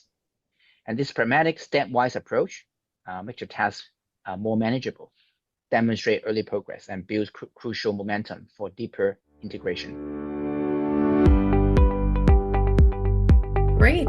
So hopefully that helped to show why reporting to investors on nature has become increasingly important, and that other companies are already getting started on providing investor-focused disclosures. Now let's look at what this means in practice. And one key message is that you don't need to wait for mandatory requirements. Even if you're not currently required to disclose nature-related information, every organization should begin assessing its nature-related issues. Doing this early strengthens organizational resilience, it improves strategic decision-making, and it helps companies anticipate risks and opportunities across their value chain. At the same time, we are seeing clear signals that nature-related reporting will become part of a mainstream standard. A major milestone was the IFRS Foundation's announcement that the ISSB, or the International Sustainability Standards Board, will begin a standard-setting process on nature, building directly on the TNFD recommendations. Just to clarify, this does not mean there will be necessarily a new standard, although there could be. It does not mean that the TNFD recommendations will simply become mandatory ISSB text.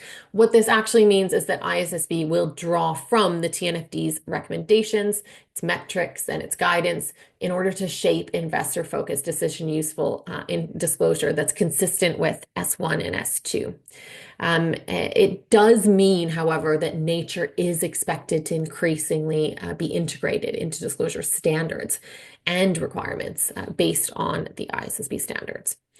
So the key takeaway is that starting now puts organizations in a far stronger position, and the TNFD framework already aligns with major reporting systems and early assessment work, including using tools like LEAP. So this builds the capacity companies will need as standards evolve.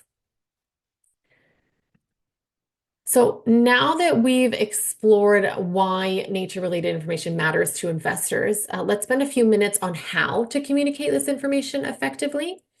To help companies do this well, the SSE has developed a nature disclosure checklist. It's included in the model guidance on nature-related financial disclosures, and you'll find it in Annex 1 of that guidance. Thanks, Corley, for sharing that in the chat.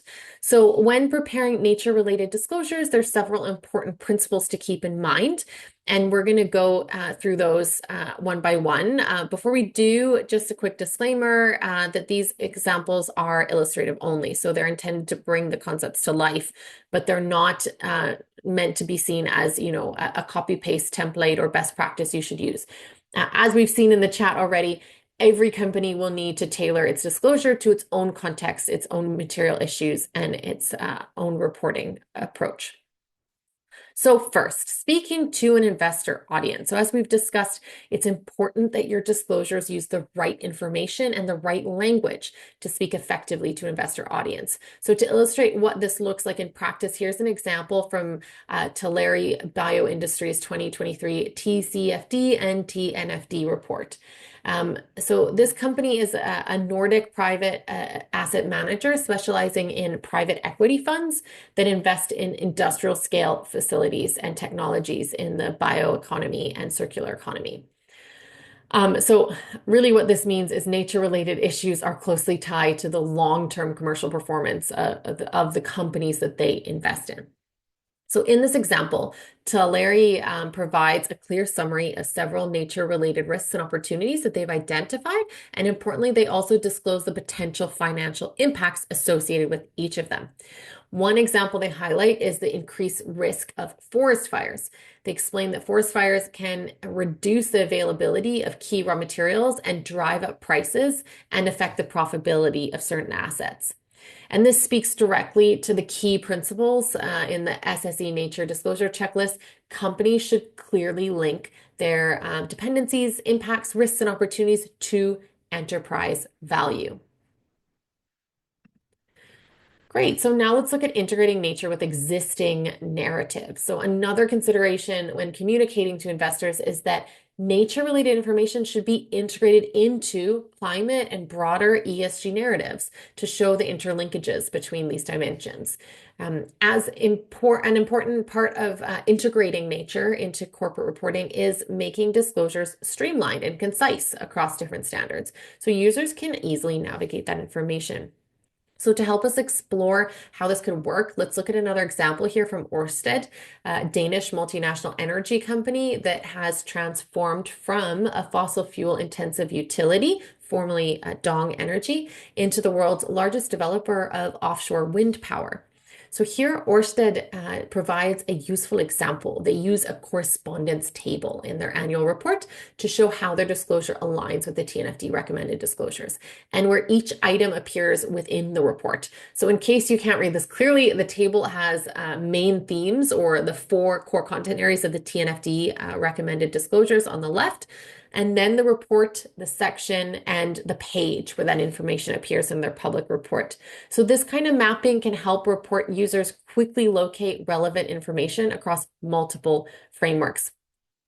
Now, the TNFD's engagement with market participants has actually shown a growing demand for these correspondence and cross-referencing tables, especially to navigate ISSB, ESRS, TNFD, GRI, and even product certification standards. In fact, the TNFD issued a statement in February 2025 supporting the use of cross-reference tables to encourage organizations to report against TNFD and other standards in one integrated sustainability report. So pulling all that information together. And this reflects a broader shift towards simplification and interoperability, helping companies reduce duplication.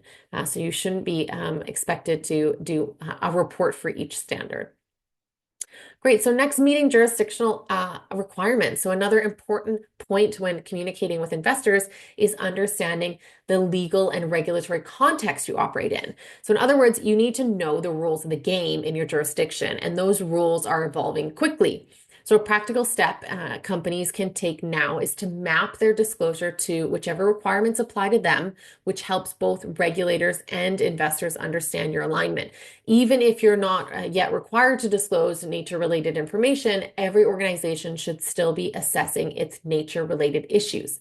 Nature loss can affect any business model, so understanding your dependencies, impacts, risks, and opportunities is simply good business practice. And even without nature-specific rules, many jurisdictions already require disclosure of material issues. So if your internal assessment identifies something that could affect performance or a license to operate, such as water dependency or biodiversity impacts, investors should know about this. So the key takeaway here is understand your jurisdiction, map your disclosures to the requirements, and assess your nature-related issues now. It strengthens the trust and it improves your preparedness and positions you ahead of rapidly emerging reporting requirements. Pardon me. Great. So let's talk about building trust a bit more. So balanced, honest reporting really goes a long way in showing that your organization understands its nature-related issues and is dealing with them responsibly. This also means being upfront about uncertainty. It's completely normal at this stage to have data gaps or areas where methods are still developing. Investors aren't expecting perfection, but they do want clarity on what's known, what's still being worked on, and where assumptions have been made. So by simply not providing information, investors are going to assume this is a blind spot to you and you have no idea. So we can see this approach clearly in the example here from Ferrovial's integrated annual report. Ferrovial is a major Spanish multinational in the transport infrastructure sector, and it lays out here the core hypothesis behind its nature-related analysis.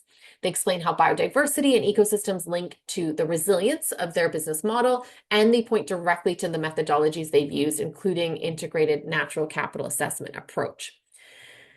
Now let's look at another example here about our narrative and leading with data. So this is our final example, and what we want to look at is how organizations can bring their nature disclosures to life using data. Now, numbers aren't just technical details. They can help investors to really see progress and understand trends and compare performance over time. And when paired with a clear narrative, they become incredibly powerful. So this example comes from Manulife's Natural Capital Report. Manulife is a Canadian insurance and financial service provider, and they have significant timberland and agriculture investments.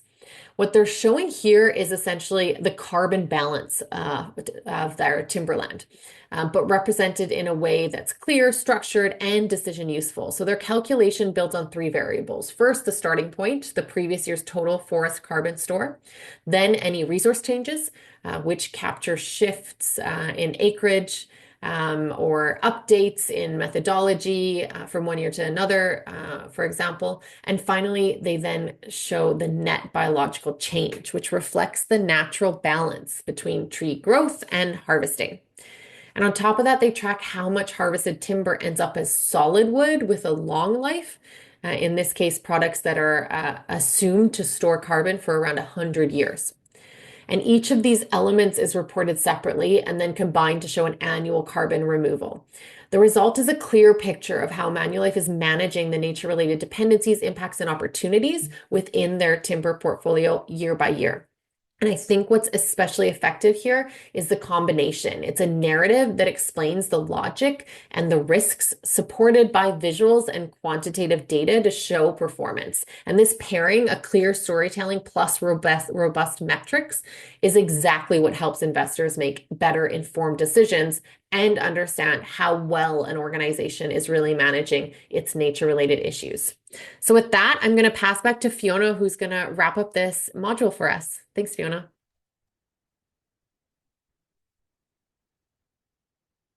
Great. Thank you so much for that, Tiffany. So as we said, we're moving towards the conclusion of today's session. So big well done to all of you who have seen through to the end of this final module. So let's just wrap up on a few key takeaways. So as we heard from Tiffany, engagement of Indigenous people and local communities is key to meaningful assessment and management of nature-related issues. These groups are the original custodians of the land, and they hold the deepest and most critical knowledge about the ecosystems that we all rely on. So this isn't just a matter of fairness, it's a matter of success as well. If you skip this step, you risk getting your assessments and management strategies fundamentally wrong. And the second point here was around getting ahead of the curve. So preparing your voluntary disclosures now, and then you'll be ready for tomorrow's potential mandatory reporting requirements. And as we've heard, the regulatory landscape is shifting fast. So by starting to assess and report voluntarily, you're essentially stress testing your systems and refining your data collection now. And so this means that when mandatory reporting obligations do arrive, you're not going to be scrambling because you'll already have the robust processes and high quality data in place that will turn that regulatory hurdle into a potential competitive advantage. And then finally, we talked about a key audience for our disclosures, and that being our investors. And this information that you provide in your disclosure to investors must be balanced, transparent, and speak their language. So, crucially, you must aim to connect your native strategy directly to financial risks and financial performance. And this will really help to show how nature-related issues are affecting your capital allocation, your liabilities, and your strategic resilience. And so by ensuring your data is investor grade, and by that we mean rigorous, comparable, and clear, you'll be successfully building that trust that you need to secure capital and demonstrate long-term stewardship. And that's where using the 14 TNFD recommended disclosures to structure your reporting, as we saw in that series of examples that Tiffany just talked us through, is a great way to ensure you're doing just that. Okay, so that wraps us up on our last module, and I'll hand back to Tiffany to take us through the concluding segments. Great. Thanks so much, Fiona. It looks like we have 15 minutes left, so I'm not sure we have no questions anyway. So all your questions have been answered. That's great. We've had over 50 questions, so thanks everyone for coming with questions in mind and for asking those questions. We hope we answered them all adequately for you. But you still have 15 minutes to ask a question as we wrap up this session today, but I'm going to continue on since we don't have any questions, and maybe we can give a little bit of your time back today. So just as a recap, what we wanted to learn today, we wanted to help you explain why nature is relevant to your organization. We wanted to help you be familiar with what resources are available to manage and disclose nature-related issues. We wanted to help you understand how to identify, assess, and manage nature-related issues. And finally, to help you identify who requires information and how best to integrate that into public disclosures. We hope that we helped you do all of that, but we'd like to know, how well do you understand now the link between nature and business? Remember, you answered this question at the very start. So how did you understand it before, and how do you understand it now? And maybe as you think about that, feel free to pop in the chat, what more information you need. So is there something that's still sitting as a question in your mind that you're a bit unsure about? Is there something that's still quite unclear to you? Please feel free to share that with us. We'd love to know, and we can continue to enhance our training programs effectively. I'm going to leave that poll running. We'd love to get all of you filling that in. I'm just going to leave it open, but I'm going to continue through the slides so that we can continue going away here.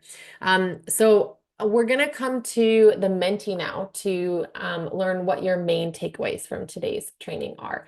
So I'll let Fiona change to the Menti.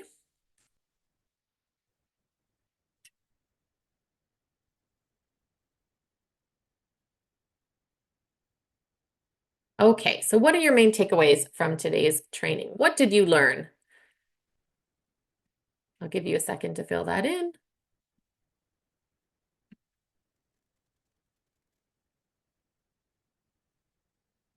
No takeaways? We have 279 people in the Mentee, so hopefully you can go back to that window. Scoping, so the importance of scoping. Indeed. I'm glad that was one of the main takeaways, is the need to do the scoping at first. No need to wait. We don't need perfection to be the enemy of the good. We need to start moving. Leap, yeah, we can use Leap. It's such a good tool. So now you all know what Leap is and how useful it is. You can start playing around with it, start using it. We did a fun little activity today looking at what that might look like, but apply it to your company now. We also see companies need to embrace nature in their operations. Indeed, if they're not already, they're missing out on opportunity, but they also have a huge blind spot in terms of risk. So start engaging and start integrating nature into your risk management practices and your disclosures. Maybe Fiona, you can scroll down to see a few of the new ones. Great. So a lot on LEAP. So I'm glad you all take away LEAP and nature-based disclosures and nature impact and opportunities and risks. Okay, great. And looking at our value chain, translating the business dependencies on nature into financial language. Great. So I think we've got a lot of really good impacts here. I think with that, we can probably go back to the slides, and I'm going to take you through a few of the key resources that you might want to use as you continue on your journey on nature-related disclosures. Oops, just going to go back one. Great. Okay, so here are a few of your key resources. Now, as a reminder, we shared this at the beginning, but maybe some of you weren't here at the very beginning. You can find already on that web page that Corley has shared in the link all these materials. So you can find the slide handout, all the slides, including all the slides TJ mentioned that he wasn't talking through, but are indeed there for you to review. So you can go into detail into all those topics using the slide handout. You can also access the model guidance and that checklist that we mentioned in the communication section. So do make use of these materials that are available freely on our website. Now, of course, do make use of the resources from TNFD. We've shared a lot of valuable resources from TNFD today, but the final point to highlight is the main materials they have geared towards capacity building, which we'd encourage you to take a look at to continue your learning journey or share with your colleagues to support them in building a better understanding of this topic. So here you can find all these additional learning opportunities that you can take, as well as you can see there, example reports to see a little bit about what your colleagues are doing. Also, you'll find here a link to the slide handout and also, or the link is, sorry, in your slide handout if you want to request a follow-up from S&P. We learned all about the tools that they're already implementing, and maybe you want to take advantage of these tools too. So if you'd like to hear from S&P, you can go to the slide handout, and at the end, you'll find the slide with a link to request a follow-up. You can also find that link in the chat now. Now, in your handout, you'll also find key resources. I'm going to skip through these, but for each module, we list a number of resources that are directly linked to, so you do not have a shortage of resources to continue with this journey. Now, I see a number of comments in the chat about your certificate. So we're at that point now. If you fill out the form, the Google form that's been shared in the chat, we just ask a couple knowledge questions to check that you are actually paying attention. And then we ask you to give us some feedback so we can continue to enhance this training. So please do fill out that feedback survey, and within 5 days, you will receive a certificate. So if you have not received a certificate by next week, first port of call is your spam folder, because it might go directly to your spam folder. And hopefully then you find it there. Do give us a bit of time, because we have to actually manually send these out. So it does take up to 5 days to get your certificate. If you miss the feedback form in this chat, don't worry. Zoom sends an automatic email 24 hours after the session, and in that email, you'll have a link to the feedback form as well. Great. So before we close, and it looks like we can close a few minutes early and give you all back a bit of time today.